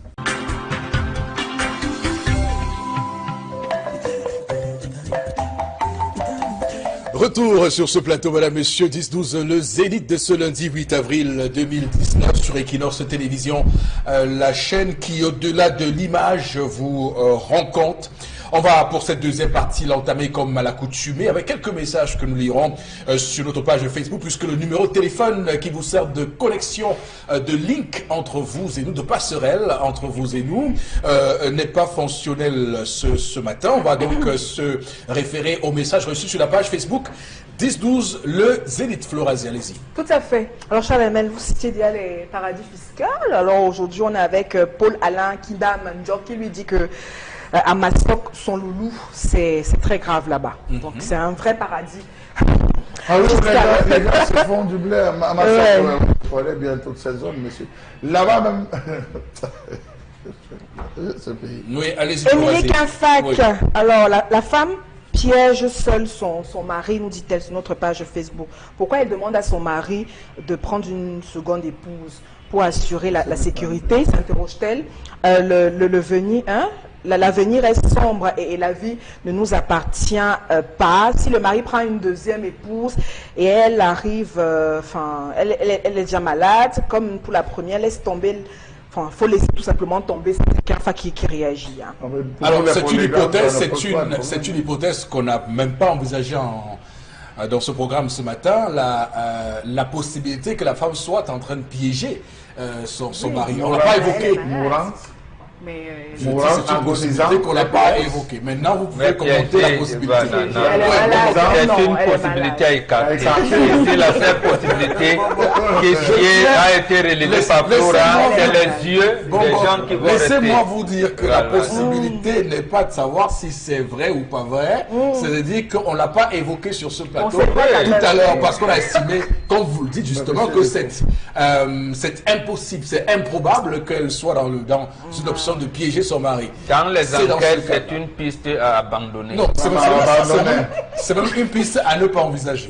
Donc, même pas forcément d'abandonner. C'est pour ça que les bons parents, lorsque l'enfant vient dire papa, je vais me marier, dites-lui qu'il signe régime matrimonial polygame. Comme nous autres, ça va éviter beaucoup de choses. Alors, je rappelle qu'il y a un débat qui fait fureur actuellement, permettez-moi le terme, sur les réseaux sociaux concernant la question de la communauté des biens ou pas. Vous savez que Jeff Bezos, qui est l'homme le plus riche de la planète, a donc tout récemment subi un divorce avec son épouse Mackenzie Bezos et elle a reçu 25% de sa fortune. Rien qu'elle reçoive 50% de la fortune, mais il a réussi à conserver la fortune à 75%, donc égal à 75%, il reste toujours à ce jour l'homme le plus riche de la Terre, parce qu'il dirige Amazon. Donc, beaucoup se posaient la question, est-ce que les femmes doivent signer communauté des biens ou séparation des biens? Ça fait débat, et d'ailleurs je pense qu'on aura l'occasion sur ce plateau Je pense que les hommes doivent laisser les femmes débattre. Oui, comment? Les hommes ne doivent pas entrer dans ce type de débat, ils doivent observer les femmes débattre. C'est-à-dire laisser les femmes parler. Parce que l'argent de la femme, c'est pour elle. Elle met sa famille biologique. Ce n'est pas pour ses enfants. Mais sauf que lorsqu'il y a séparation de biens, l'argent... J'ai dit à ce moment que les hommes aient l'amabilité de laisser les femmes parler. Et à ce moment, nous saurons, voilà, nous allons tirer les conclusions. Les conclusions, voilà.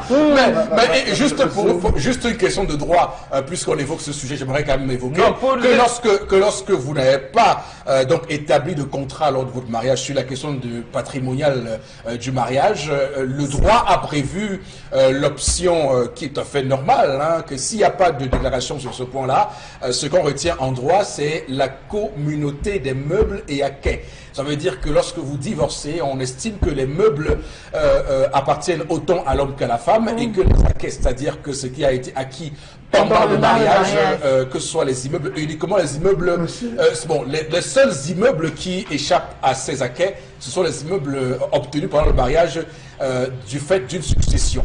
Voilà, je peux le dire comme ça. Oui, Charles. Depuis que vous avez fait entrer ce que vous avez dit, moi je me perds même dans votre... Non, je me perds dans Mackenzie Bezos. Non, pas ça. Et Jeff Bezos. C'est un point de droit.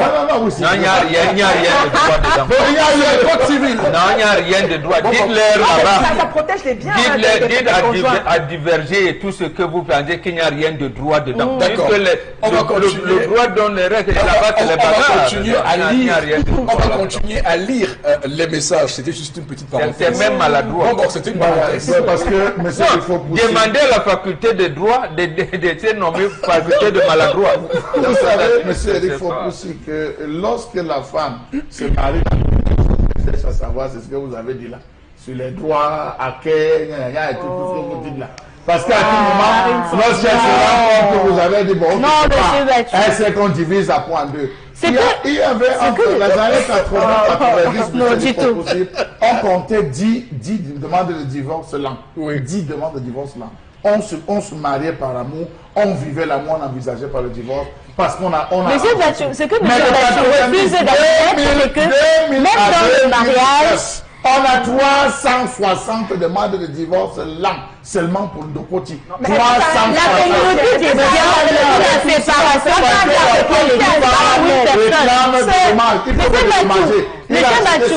il a un terrain, il a un Monsieur Bachou, les biens ont pris plus de place que l'amour. Monsieur Bachou, il y a une chose que vous refusez d'admettre, c'est que la communauté ou la séparation des biens profite aux deux. Vraiment. Parce que c'était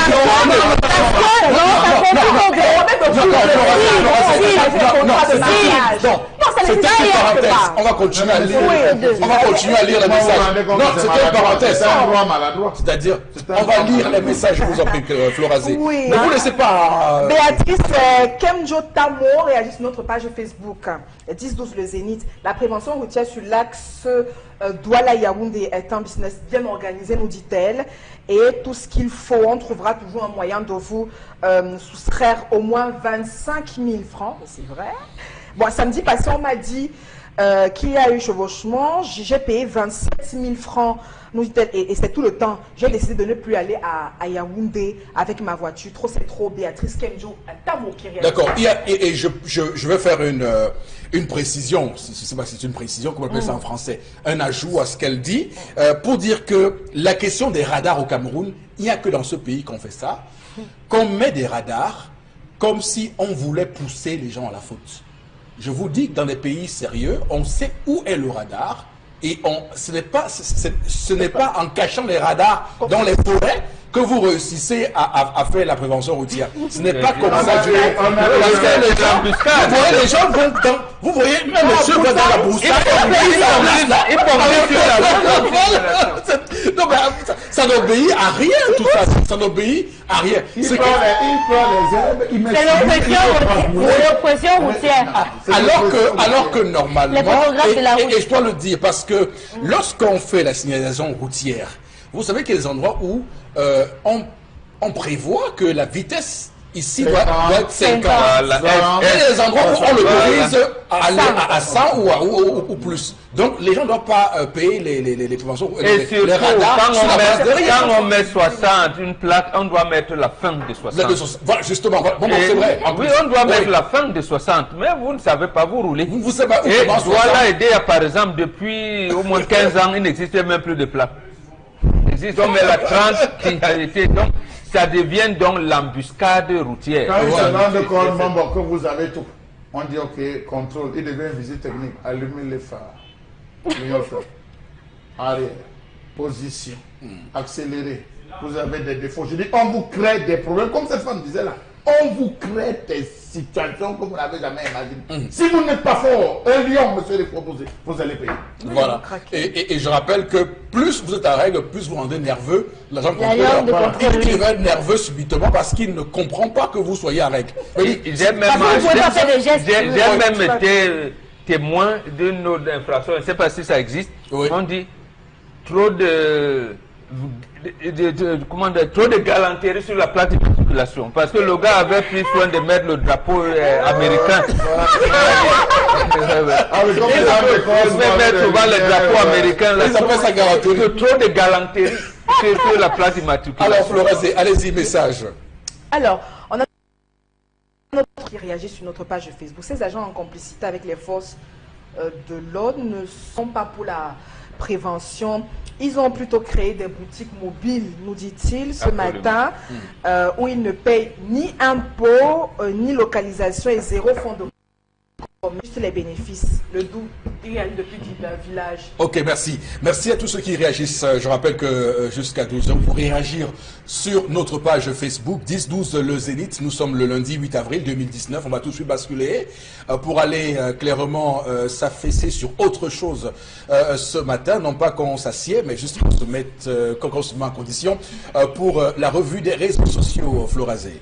Oui, Eric, il faut aussi 3 informations pour la revue des réseaux sociaux. Et nous démarrons en politique avec le MSC et surtout menace ou alors cette interdiction à manifester pour les manifestations du MSC prévues pour le 13 avril. Je rappelle que l'actualité donc a été marquée justement par le débat autour du MRC, et je vais citer le ministre Paul Atangadi qui a sur un ton vraiment très dur, il dit que les dirigeants du MRC pour qui défier l'autorité et l'État est devenu le sport favori, persistent à créer des troubles à l'ordre public et organisant des manifestations non autorisées ayant pour objectif de provoquer des remous sociaux, conséquences imprévisibles. Donc le MINAT se verra dans l'obligation d'appliquer des dispositions de la loi numéro 90/56 du 19 décembre 1990 relative aux partis politiques, a-t-il dit. Et on se rappelle justement que cette sortie, c'est à l'annonce du MRC qui prévoyait déjà ses marches pour le 6 avril et déjà marche maintenant, en tout cas pour le 13 avril déjà. En tout cas, Eric Fopoussi sur la toile, ça a créé pas mal de camps. Certains estiment que le ministre a pris la bonne position et qu'il fallait, d'autres s'insurgent encore. Certains qui disent que à cette allure, porter même un t-shirt du MRC, vous serez tout de suite enfermé. En tout cas, les avis sont divergents et on reste en pole position sur cette actualité politique. Alors, j'ai une seule question, Goro Bengan, qui ne présage pas ce qu'on pourrait penser ou pas sur cette question, mais est-ce que on mesure, comme on le voit avec le ministre Paul Atangadi, de manière lucide, ce que pourrait avoir comme conséquence une telle escalade avec des menaces de dissolution? Je rappelle que le Cameroun n'est pas sa première expérience de dissolution de partis politiques.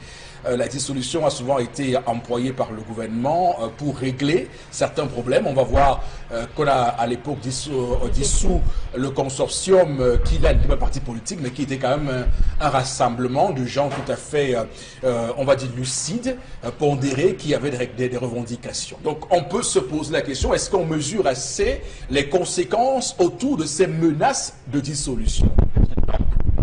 Permettez que je dise que le gouvernement ne mesure pas assez les conséquences d'une dissolution. Pour une raison simple. La raison principale peut en avoir beaucoup. Mais la raison principale, vous nous avez amené dernièrement en Algérie. Je vous ai dit qu'il y a peut-être des similitudes, mais ce n'est pas le même environnement. L'Algérie, c'est ce qu'on appelle la devise d'un pays. En Algérie, la devise c'est révolution par le peuple et pour le peuple.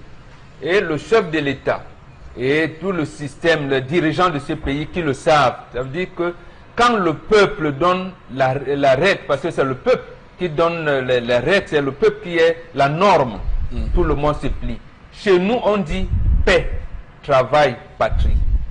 Apparemment, ce que j'entends dire, donc c'est pour ça que je dis apparemment, le gouvernement veut la paix. Mais quelles sont les mesures pour appliquer notre devise? La paix, le travail et la patrie. Moi, je n'ai jamais, peut-être que je ne suis pas toutes les émissions, je n'écoute pas tous les ministres, mais je l'écoute quand même.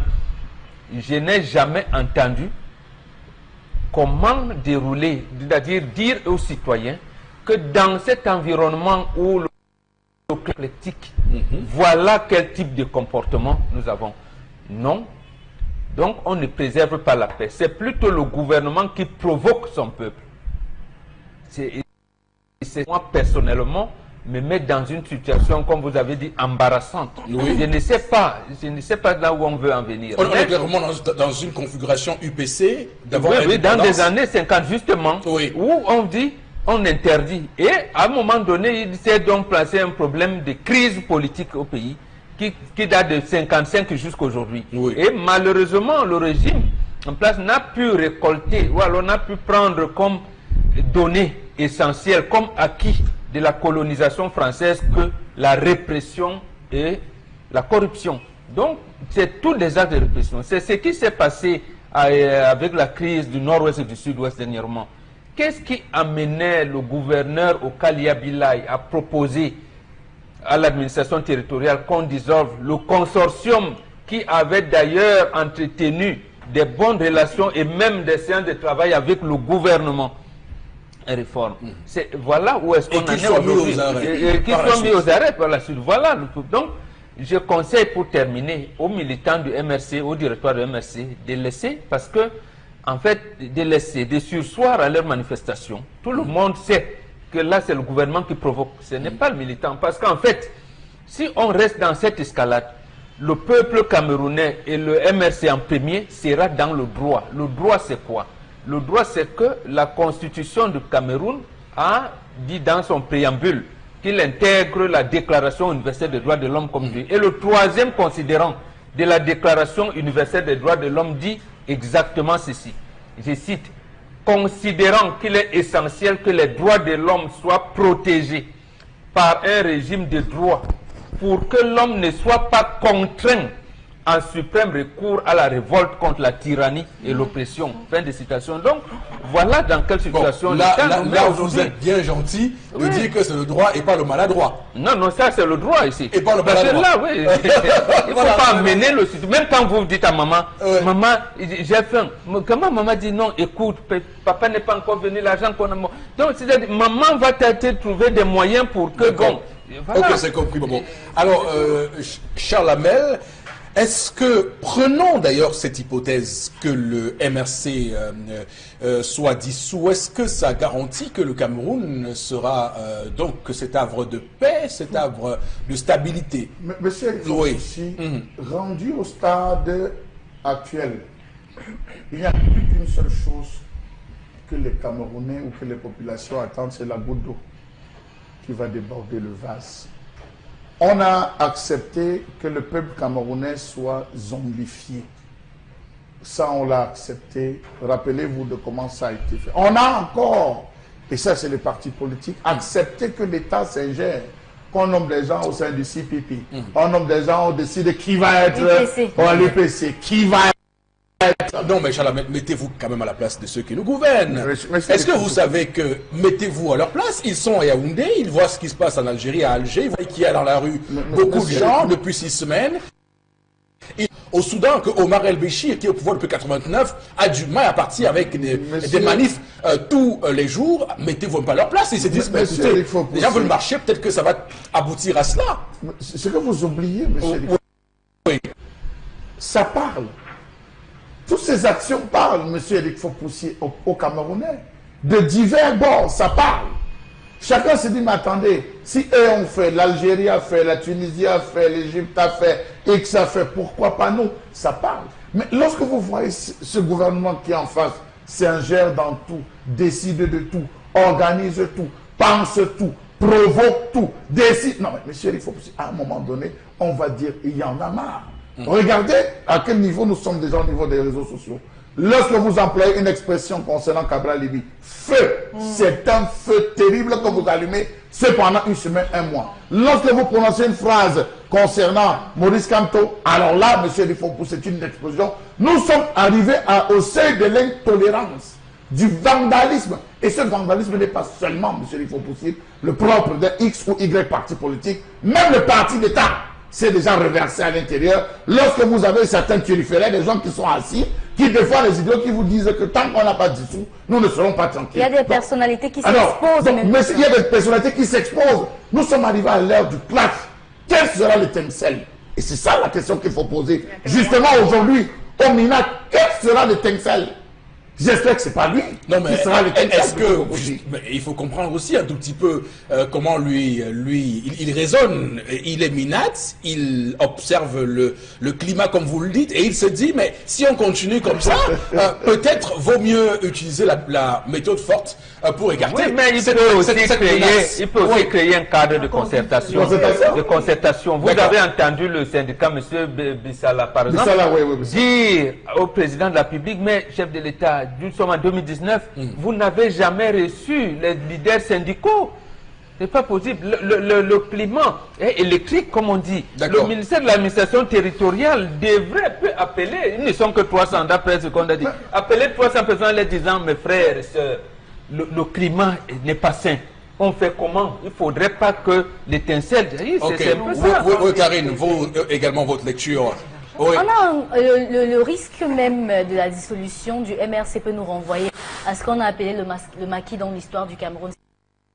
C'est-à-dire qu'il va fonctionner dans l'illégalité avec tout ce que ça va comporter. Mais je pense que au lieu d'être là comme un policier ou encore comme celui qui est toujours en train d'opprimer, je pense que ce serait le moment bonne idée pour appeler à l'apaisement. Parce que lorsque quelqu'un dit je vais faire telle chose et que tu dis si jamais tu le fais, j'annule telle chose, ça veut dire que tu pousses la personne à l'agissement extrême. Et ça, c'est très... Et même, on peut même croire qu'à un moment donné, même si le MRC décide de marcher de manière simple, sans casser quelque chose, ils vont tout faire. Moi, je ne le dis pas parce que j'ai des pouvoirs. Non, c'est juste, je me dis qu'ils vont tout faire pour intégrer les rangs et essayer de détruire ça et ça, pour qu'on dise que le MRC a fait. Donc, c'est quelque chose de très, très délicat. Et je pense que les partisans du MRC doivent prendre cela avec beaucoup de sérieux. Ça peut dire tout ce que ça veut dire, mais à la base, je pense qu'il y a un gros plan. En tout cas, ce qui est certain, c'est que d'un camp comme de l'autre, tout le monde accuse, chacun s'accuse mutuellement de préparer un plan. Finalement, on ne sait pas qui a le plan au final. Chalamel, vous savez où se trouve le plan? Parce que j'observe la scène politique camerounaise et on se pose des questions. Est-ce que tout ce qui est pris comme solution actuellement va donc mener à un Cameroun meilleur? Je rappelle que on ressort là de 2 semaines extrêmement compliqué pour le Cameroun, où 4 enfants sont morts dans l'extrême nord parce que n'ayant pas d'eau, ou des villages entiers, des villes entières au Cameroun souffrent du délestage d'énergie électrique, où les gens n'ont plus ce qu'ils vont manger. Veut dire, on est dans un contexte où il y a beaucoup de problèmes. Est-ce que tout cela va donc concourir à la résolution de tous ces problèmes-là? Monsieur Rifopoussi, vous vous rappelez la sortie d'un responsable de la Chine, d'un ambassadeur, je crois que c'était un ambassadeur qui avait dit qu'il craignait pour le Cameroun au vu de la situation. C'est l'ambassadeur chinois qui avait dit qu'il craignait véritablement pour l'avenir au Cameroun. Et vous savez, ces gens s'expriment très peu. Très peu. Et lorsqu'ils prennent la peine de faire une sortie comme celle-là, c'est dit qu'ils ont analysé sur tout le cas. Le Cameroun a 4 fronts. Le Cameroun actuellement est confronté à 4 fronts. Le premier front, c'est le front de l'éducation. Ce que vous ne savez pas, c'est que les enseignants se préparent à boycotter ce que vous avez appelé votre forum, parce qu'ils estiment que ça ne va jamais résoudre. Qu'on commence d'abord par appliquer les premières résolutions de 1995. Ce qu'on avait dit, qu'on commence par les appliquer avant d'aller de penser organiser un forum national de l'éducation qui ne va rien résoudre. Vous voyez là les agressions, le taux d'agression, et vous voyez le comportement de Madame le ministre. Sur le plan de l'éducation, il y a un véritable front qu'il faut résoudre. Sur le plan de la santé, monsieur Rifopoussi, la santé, alors vous-même vous pouvez vous imaginer, on boit quelle eau, on étudie sous quelle lumière, quelle qualité de lumière, on se soigne comment, allez savoir. Les infirmières regardent Novelas. Monsieur Rifopoussi, le troisième front, c'est le front sécuritaire. L'Est avec ses Anti-Balaka, ça ne nous laisse pas. Le Nord et l'extrême Nord, ça ne nous laisse pas. Le Nord-Ouest, le Sud-Ouest, ça ne nous laisse pas. Nous avons déjà des attaques à Bonabéry. Nous avons déjà des attaques. Ils ont traversé Kapa, Kompina et Diki. Ils sont maintenant à Bonabéry où ils viennent tenir la population et ils repartent. Bientôt, ça va rentrer. On a tourné avec l'Ouest. Ils sont déjà en train de pénétrer doucement. Ici, il faut ouvrir un autre point, le 4e point. Le 4e front, c'est le front alimentaire. Tout augmenté sur le marché. Tout a augmenté sur le marché. Les produits ont discuté. Je donne raison en bonbon. Nous avons ce front alimentaire. L'insécurité alimentaire, on ne peut même plus à manger. Le couscous a disparu des marchés. Le foufou, ça n'existe plus. Le waterfoufou a disparu des marchés. Ça n'existe plus. Le manioc n'existe plus, monsieur Rifopoussi. Nous sommes partagés entre les gens de la CEMAC, c'est-à-dire les gars qui viennent du Gabon, qui viennent de la Guinée équatoriale, qui viennent de la Centrafrique, qui pénètrent pour acheter dans le champ, et nous, ce que nous devons consommer. On est mort à ce niveau. S'il faudrait qu'on ouvre un 5e front, le front politique, où on met décidément tous les Cameroun en colère. Est-ce que justement, ce n'est pas pour ça que le ministre, justement, évite que s'ouvre ce front? Parce qu'il est... Oui, c'est un cadre, il faut donc créer un cadre de concertation. C'est plus convivial. Vous savez que pour créer un vous avez dit quoi? Un cadre de concertation. Parce que j'ai cru attendre cadre de concentration. Un cadre de concertation. Je suis dans la guerre, écoutez. Dans la guerre, le ministre peut commencer à prendre, puisque les manifestations sont déclarées. Préalable, accepter que celui qu'on a en face pèse quelque chose. Rappelons que depuis toujours, le gouvernement estime que le MRC ne vaut rien et que le MRC n'est pas, qui n'ont pas, populaires, qui n'ont pas l'assentiment populaire. Je termine avant que vous le prenne. Rappelez-vous aussi que sur ce plateau, vous avez dit que le système a découvert des failles, a eu des failles il y a eu des pénétrations. Quand le système va se refermer, il y aura des pressions et vous verrez. Est-ce que vous savez qu'il y a une somme, un tas de pressions qui ont été faites sur certains fonctionnaires qui avaient pris l'engagement ou qui avaient pris acte par rapport aux positions, par rapport au MRC? Cette pression, vous ne l'avez pas sentie, vous ne l'avez pas vécue à l'intérieur. Vous dites qu'il y a des représailles, des personnes ayant soutenu le MRC subira. Ça continue, puisque vous avez le sénateur Sylvain Mangoutingue qui se bat depuis à se justifier. On dit même qu'il délivre, même qu'il se bat partout à dire qu'il ne connaît rien. Dans cette affaire de MSL qu'on veut lui imputer, la répression est silencieuse, minutieuse et à tête chercheuse, M. Ripopoussi. Cette pression-là, elle existe encore. On n'a pas réussi à la nettoyer. Et vous voulez créer notre front face à face, mais alors qu'on crée ce front. Il y avait deux éléments essentiels qu'on a déclarés ici. Oui. Cabral Libi, on l'enlève comme directeur adjoint de Radio Campus. Madame Camto, on autorise à faire des meetings de nos maris. Justement pour le pouvoir, c'est ce que l'administration coloniale française faisait. Donc ça peut dire que non, voilà, on les laisse, n'est-ce pas? Mais quels sont ces gens qui sont pro l'un ou pro l'autre? On commence à filtrer. Et c'est ça. C'était ça le rôle de DIRDOC, qui est devenu DGRE aujourd'hui, plus les autres multitudes. Et c'est pas bon. Ce n'est pas un climat révisant pour l'épanouissement des citoyens. Ça déjà, ça ne peut pas nous amener à l'émergence parce que tout le monde est crispé. Très bien. En tout cas, on va continuer à observer de très très près tout ce qui se passe avec le MINAT, le ministre de l'administration territoriale pour la Tanganyika, qui reste ferme sur ses positions. Il faut clairement interdire ces différentes marches pour un parti qu'on considère n'avoir pas l'assentiment du peuple. Alors, on va, avec vous, Florazé, poursuivre cette revue des réseaux sociaux. Tout à fait, il faut pousser la seconde information. Déjà, il y a quelques jours sur les réseaux sociaux, on avait déjà fuite de cette information, l'instruction du chef de l'État qui prescrit vraiment à l'essentiel les missions hors du pays des membres du gouvernement et directeurs même d'entreprises publiques. Et puis dans une correspondance qui fait également le tour des réseaux sociaux, le constat est fait. Donc on rapporte le constat selon lequel les personnalités sont régulièrement en mission à l'étranger. Et il est donc, et c'est avéré que justement les nombreux déplacements absorbent le budget de l'État et compromettent même certains dossiers administratifs.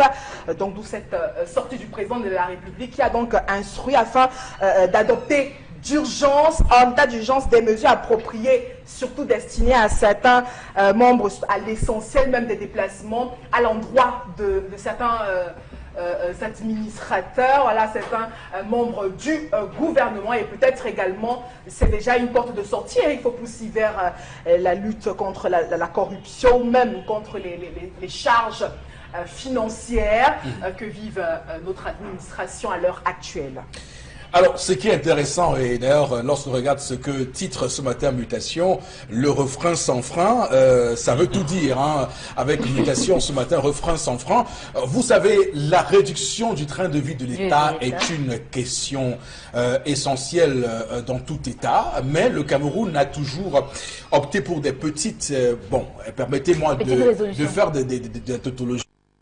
De vous montrer que c'est très grave. Je pouvais dire mesurette pour ces petites mesures, mais je pouvais dire petites mesurettes pour montrer que ce n'est pas la première fois qu'on nous badigeonne avec cette cosmétique tout à fait moribonde. Souvenez-vous que le premier ministre de l'époque, Philémon Yang, avait décidé que les ministres ne voyagent plus en classe, en première classe, qu'ils puissent voyager en business class pour réduire le train de vie de l'État. Alors cette fois-ci, il faut demander, je rappelle, sauf si on veut nous mentir, ça veut dire qu'au Cameroun, jusqu'à ce lundi 8 avril, quand les ministres veulent se déplacer, ils n'ont pas d'accord pour partir.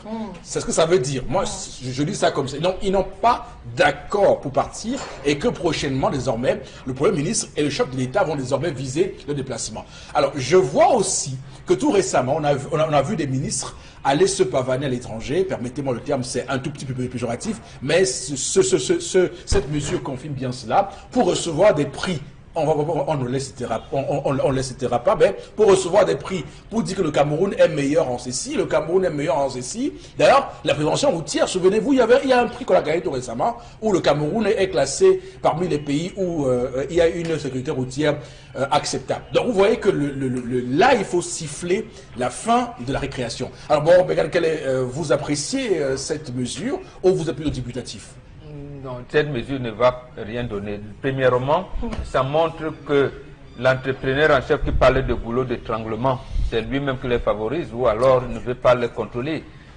Cette mesure, un ministre, un DG ne sort pas n'importe comment du pays. Il ne sort que quand cette sortie, quand le voyage est justifié. Ça ne date pas d'aujourd'hui. Et il y a des gens habilités à lui donner l'autorisation de sortie. Pourquoi on n'assume pas? Je comprends pourquoi nos confrères de quotidien Mutation ont trouvé ce jeu de mots. Donc c'est un refrain, c'est là depuis, mais pourquoi on ne suit pas? Justement, c'est précisément parce qu'il n'y a pas une cohésion de l'action gouvernementale. Ça veut dire que le Premier ministre ne contrôle pas tout. Même les ministres délégués à la présidence devraient donc... Ça veut dire que quelqu'un peut se lever le matin et voyage, je ne comprends pas. Ça veut dire... Mais l'autre chose, c'est que pourquoi on ne peut pas contraindre qu'il voyage par Camerco et qu'il paye cash? Il faut bien que l'argent rentre. Mais quand ils prennent les autres compagnies, ils payent cash. Voilà. Apparemment, l'idée ici, c'est que l'argent ne doit pas sortir. Maintenant, puisque l'argent quand même sort pour les autres, qu'on voyage par Camerco. Juste en 30 secondes, on n'a pas beaucoup de temps, juste en 30 secondes. Oui. Depuis 2004, l'entrepreneur en chef et SB ont pris sur eux de ne axer comme un principal objectif toute idée qui porte au blanchiment de l'image de l'entrepreneur en chef et du Cameroun. Tous ceux qui voyagent au motif, il faut représenter le Cameroun, démontrer que le Cameroun est une terre d'attractivité, le Cameroun est une terre de ceci. Voilà pourquoi il faut être à tous les séminaires, tous les colloques, aussi bidons soient-ils les uns que les autres, monsieur Rifo-Poussi. Vous vous rendez compte, les séminaires et les colloques ne se sont bien portés que depuis 2004.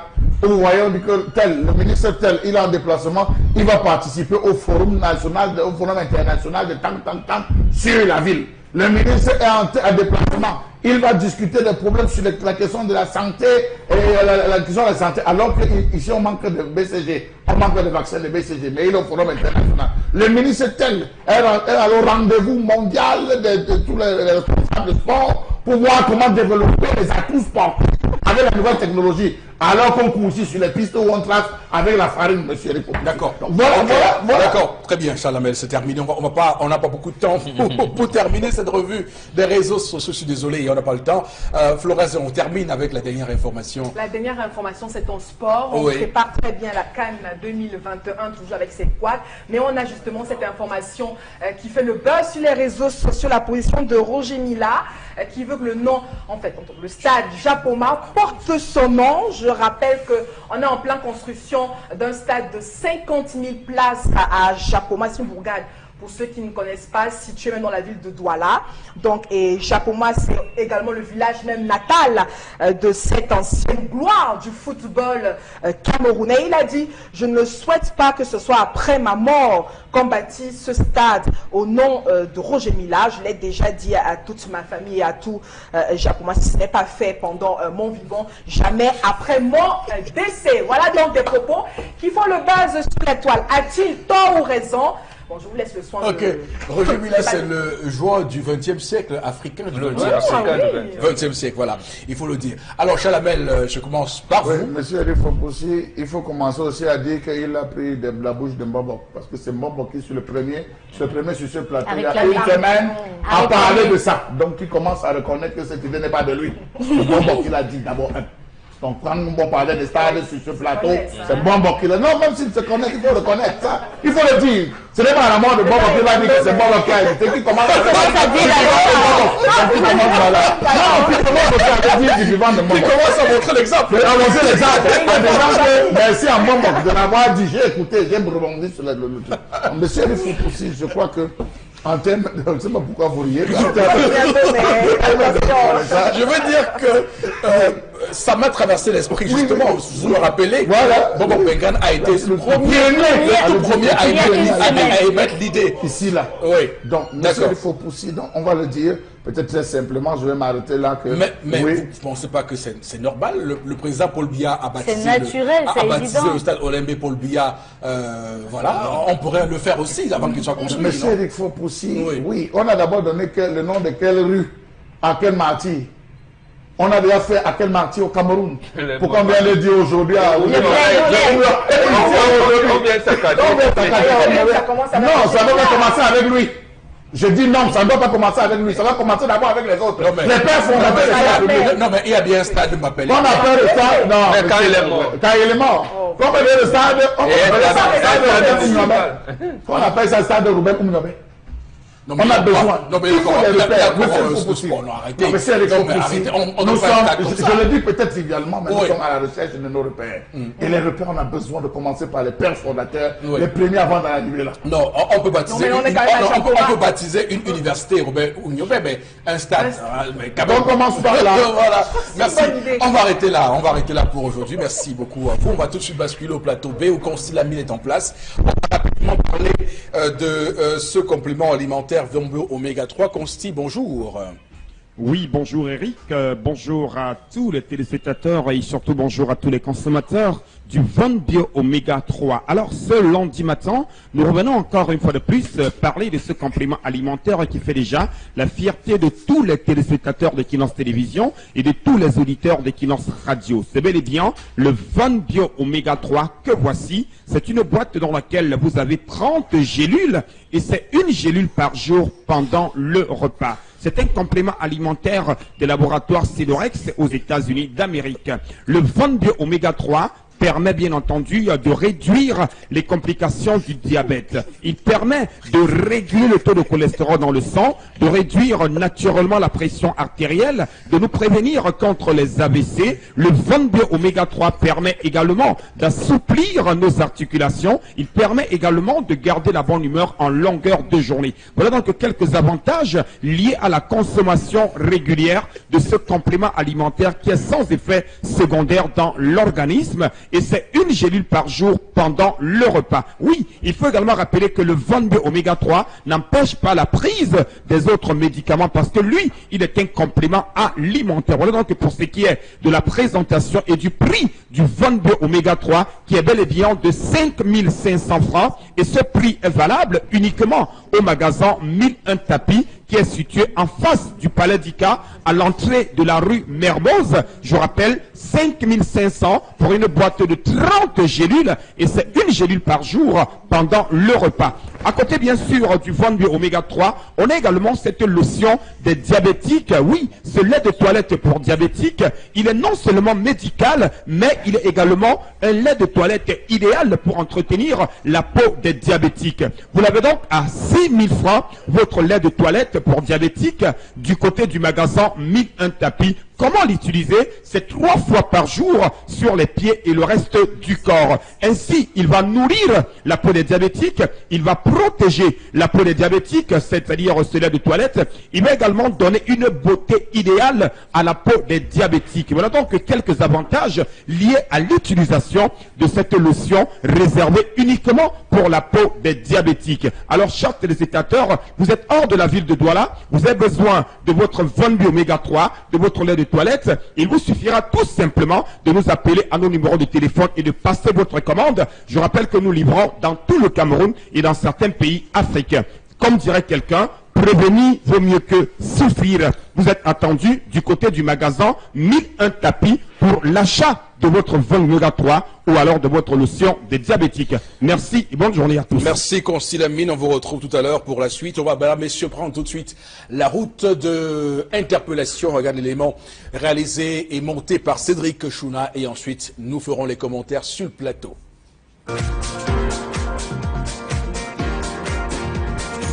L'idée nouvelle que je conçois, ce n'est que de demander à l'État en place des revenus à la base qui est l'agriculture, parce que ce n'est que dans l'agriculture que le Cameroun pourrait encore marquer un pas de l'avant. Et il y a la terre, et la terre camerounaise, elle est fertile.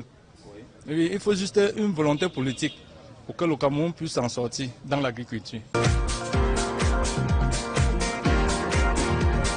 Voilà, le compatriote a parlé. On va commenter avec vous sur le plateau Bengan ce qu'il a dit. Il parle d'agriculture, il parle de la terre et on voit très bien que le Cameroun en la matière est en retard. Beaucoup de retard accumulé par nos politiques depuis nos fameux plans quinquennaux Révolution verte.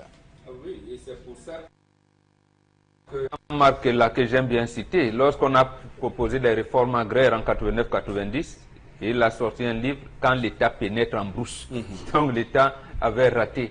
Précisément parce qu'en 71, il avait sorti un autre, un premier ouvrage d'édition clé en publicité, La plume et la pioche. Et précisément également parce qu'on dit que apparemment le Cameroun est un pays agricole. Mais 95% de la population camerounaise s'occupe de l'agriculture. On n'arrive pas à manger à notre faim. On meurt de faim partout. Dans le Grand Nord, ici, Charles Hamel vient de nous signaler qu'il n'y a même plus de farine, de manioc, de foufou, il n'y en a plus. Donc, quel pays ça? D'accord. Et au village, ceux qui ont plus d'argent, ils ont pris toutes les terres. Ok, Charles Hamel va prendre la parole également. Oui, Charles, allez-y. Oui. Vous savez, quand on essaye de voir, je vais vous citer le cas du Rwanda, je vais vous citer le cas de la Libye où Muammar Kadhafi a réussi à transformer tout un désert, à faire couler de l'eau, à développer de l'agriculture.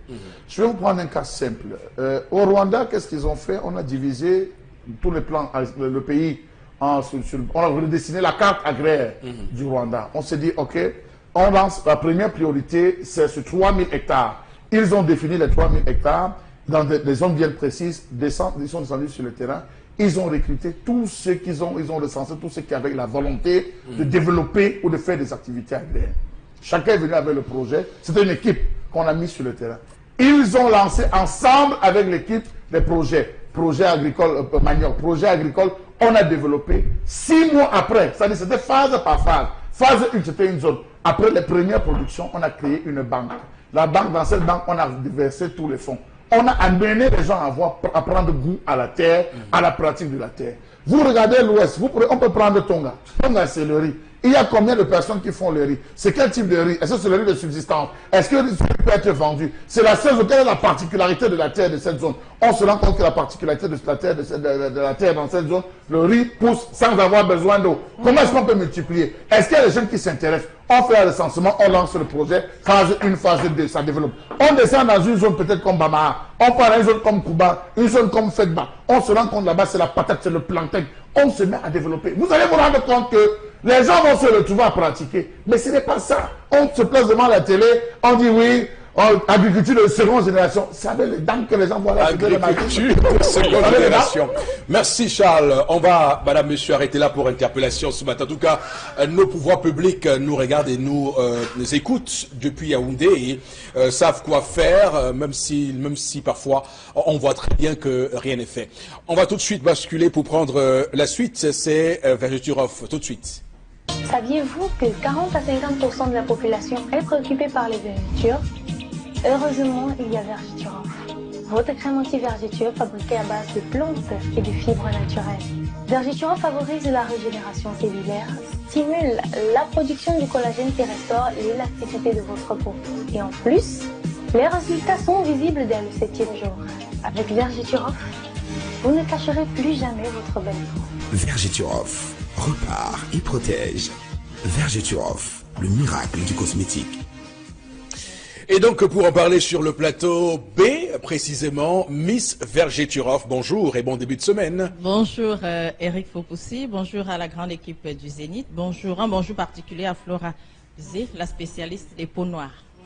Ouais, et bonjour aux téléspectateurs. Voilà. Allez-y, on vous... Alors, ce matin encore, je viens donner du sourire, comme tous les matins, à toutes les femmes. Elles sont nombreuses à me dire merci, Miss Vergeturov, car grâce à toi, on peut dorénavant exposer notre belle peau. On n'a plus honte de se rendre à la plage. Alors, vous qui avez du mal à vous rendre à la plage, vous qui avez passé le temps à acheter des crèmes X, Y, Z dans les pharmacies, les supermarchés et les grandes surfaces, vous qui avez du mal à croire au miracle de la cosmétique, Vous qui vous posez encore des questions en ces thèmes, est-ce qu'il y a véritablement un traitement contre les vergetures? Eh bien, je dis oui, et là je pèse mes mots. Vergeturof est super efficace pour lutter contre tous vos problèmes de vergeture. Eh bien, c'est quoi Vergeturof? C'est simplement cette crème miracle faite à base de plantes naturelles, de fibres d'élastine qui élimine efficacement les vergetures. Là, je reprends, qui élimine efficacement les vergetures sur l'ensemble du corps. Elle ne se limite pas à éliminer efficacement les vergetures sur l'ensemble du corps. Elle stimule la production du collagène qui restaure l'élasticité de la peau. Elle favorise la régénération cellulaire. Elle nous protège au quotidien contre les radicaux libres.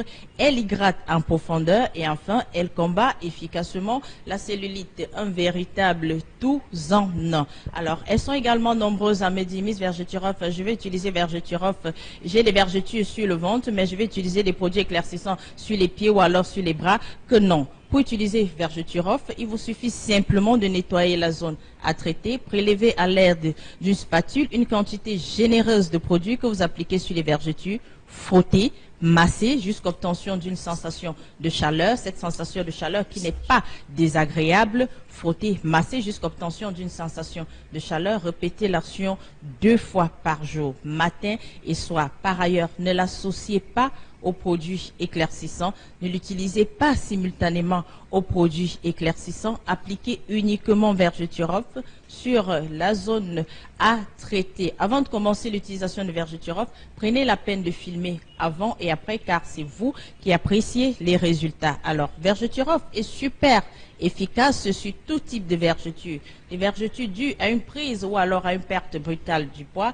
Les vergetures dues à l'utilisation des corticoïdes, des produits éclaircissants, encore appelés Johnson dans nos quartiers. Les vergetures dues à une transformation hormonale. Vergeturof est super efficace contre tout type de vergeture. Alors, c'est quoi la particularité de vergeture? C'est son petit prix pour vous donner du sourire, pour vous permettre de ne plus cacher votre belle peau. 6 500 francs, je répète, 6 500 francs pour avoir du sourire. C'est également son efficacité qui n'est plus à démontrer aujourd'hui. C'est sa double, triple protection contre les intempéries. Alors ici, je vais citer quelques points de vente car ils sont si nombreux. Vous avez la parfumerie Marie-Yvette du côté de Ndorbassi, parfumerie Momi et Tata Solo du côté du marché central, parfumerie Éminence du côté de Bonabéry, parfumerie Kefa du côté de marché du Bleba. Les points de vente étant si nombreux, appelez-nous simplement au 694 88 84 57 694 88 84 57 ou le 680 0028 28 680 0028 28. Donnez-nous votre ville d'habitation, votre quartier et nous vous orientons dans le point de vente le plus proche. Merci beaucoup à vous, Miss Vergeturof. Madame, Monsieur, le programme se poursuit. Quelques messages que nous recevons sur la page Facebook ce matin avec vous, Florazé. Voilà, quelques réactions. Et ce matin, Élise Mounemi, cette prévention est une entreprise purement commerciale. Les radars, pour la plupart, ne fonctionnent pas. Vous n'avez qu'à demander la vidéo. Ils ne produiront jamais. Salut à toute l'équipe. Mais il faut dire aussi que désormais, il y a des voitures qui sont équipées de vidéos, de caméras. C'est-à-dire ces vidéos, ces caméras peuvent enregistrer le long lorsque vous conduisez le long de la route, ça enregistre, ça filme tout. Oui, mais et ça mesure le kilométrage. L'idée, c'est de flasher, au final. Si on vous a flashé, parfois c'est le numéro qu'on relève juste. Oui, mais l'idée, c'est de flasher. Parfois, c'est le numéro qu'on relève juste, monsieur. Oui, bien sûr. Donc, vous allez voir, vous avez été flashé. Oui. Vous allez à 200, à 200 comment Donc, parfois, c'est le numéro qu'on relève, c'est tout. D'accord, allez-y. Martino Somo, prévention routière devrait d'abord se faire sur l'état des routes. Et même à ces contrôles de... Qu'est-ce qu'on contrôle réellement? Car si vous avez tous vos papiers, vous êtes comme un fantôme, nous dit-il. Et quand un papier manque, là, ils sont en joie.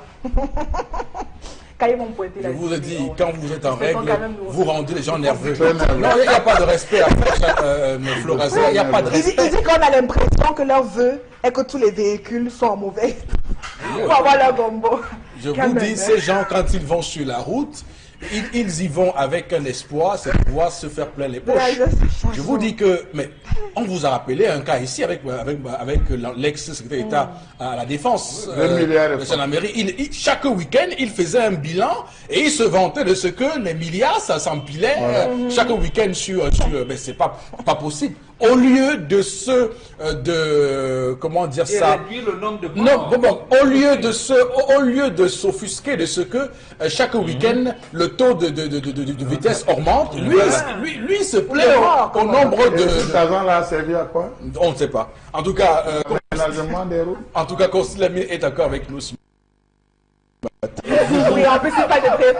Mais écoutez, Chalamel, vous savez, ces argents-là, on ne sait pas trop quelle est leur traçabilité. Parce que quand on paye l'amende de 25 000 sur la route, il n'y a pas de reçu, il n'y a pas de traçabilité. Et vous négociez maintenant. Et vous suppliez en payant les 25 parce qu'ils peuvent vous dire c'est 50 000. Voilà. Vous négociez en payant les 25 000. Et ça, c'est grossier. Dans un État qu'on dit de droit, on ne peut pas permettre ça que des gens qui sont censés être le maintien de l'ordre soient des percepteurs d'argent, d'impôts, comme on dit, se transforment en percepteurs. Ça n'est pas possible. On va, Consti Lamine est avec nous. Consti, c'est à vous une fois de plus. Bien entendu, merci donc Eric. On parle une fois de plus de prévention routière, de sécurité routière avec les gyrophares de signalisation. Et je tiens bien sûr à rappeler à tous les téléspectateurs que nous sommes en train de vivre là le dernier stock des gyrophares de signalisation. Oui. En attendant le prochain arrivage d'ici 3 mois, alors ceux qui sont intéressés devraient rapidement se diriger du côté du magasin 1001 tapis ou alors de nous appeler à un numéro de téléphone pour avoir leur gyrophare de signalisation au prix de 5 000 francs. Cet appareil qui permet d'alerter à plus de 200 mètres qu'on est en détresse. Voilà, je le conseille massivement aux entreprises qui font dans les travaux publics, aux entreprises de transport, aux particuliers, même nos amis bensikineurs devraient avoir un gyrophare de signalisation. Vous l'avez donc à 1000 francs du côté bien sûr du magasin 1001 tapis qui est situé en plein cœur d'Aqua en face du palais d'Ika. Et ceux des téléspectateurs qui sont hors de la ville de Douala et qui n'ont peut-être pas le temps de venir au magasin 1001 tapis, il suffira tout simplement de nous appeler à nos numéros de téléphone et de passer votre commande. Alors je tiens une fois de plus à rappeler à tous les téléspectateurs que là c'est le dernier stock des gyrophares de signalisation et le prochain arrivage ce sera dans 3 mois. Donc le peu qu'il reste en ce moment, alors n'hésitez surtout pas, courez rapidement au magasin 1001 tapis, appelez dès à présent et obtenez votre gyrophare de signalisation au prix de 5 000 francs seulement. Merci et à demain pour la suite des ventes à l'émission 10-12 le Zénith. Merci Consti Lamine, mesdames, messieurs. Malheureusement, je ne sais pas s'il faut dire malheureusement ici, que prend fin ce programme de ce lundi 8 avril 2019. On va se retrouver demain, mais on vous invite à rester sur notre antenne Equinox Télévision, la télévision qui au-delà de l'image vous rend compte.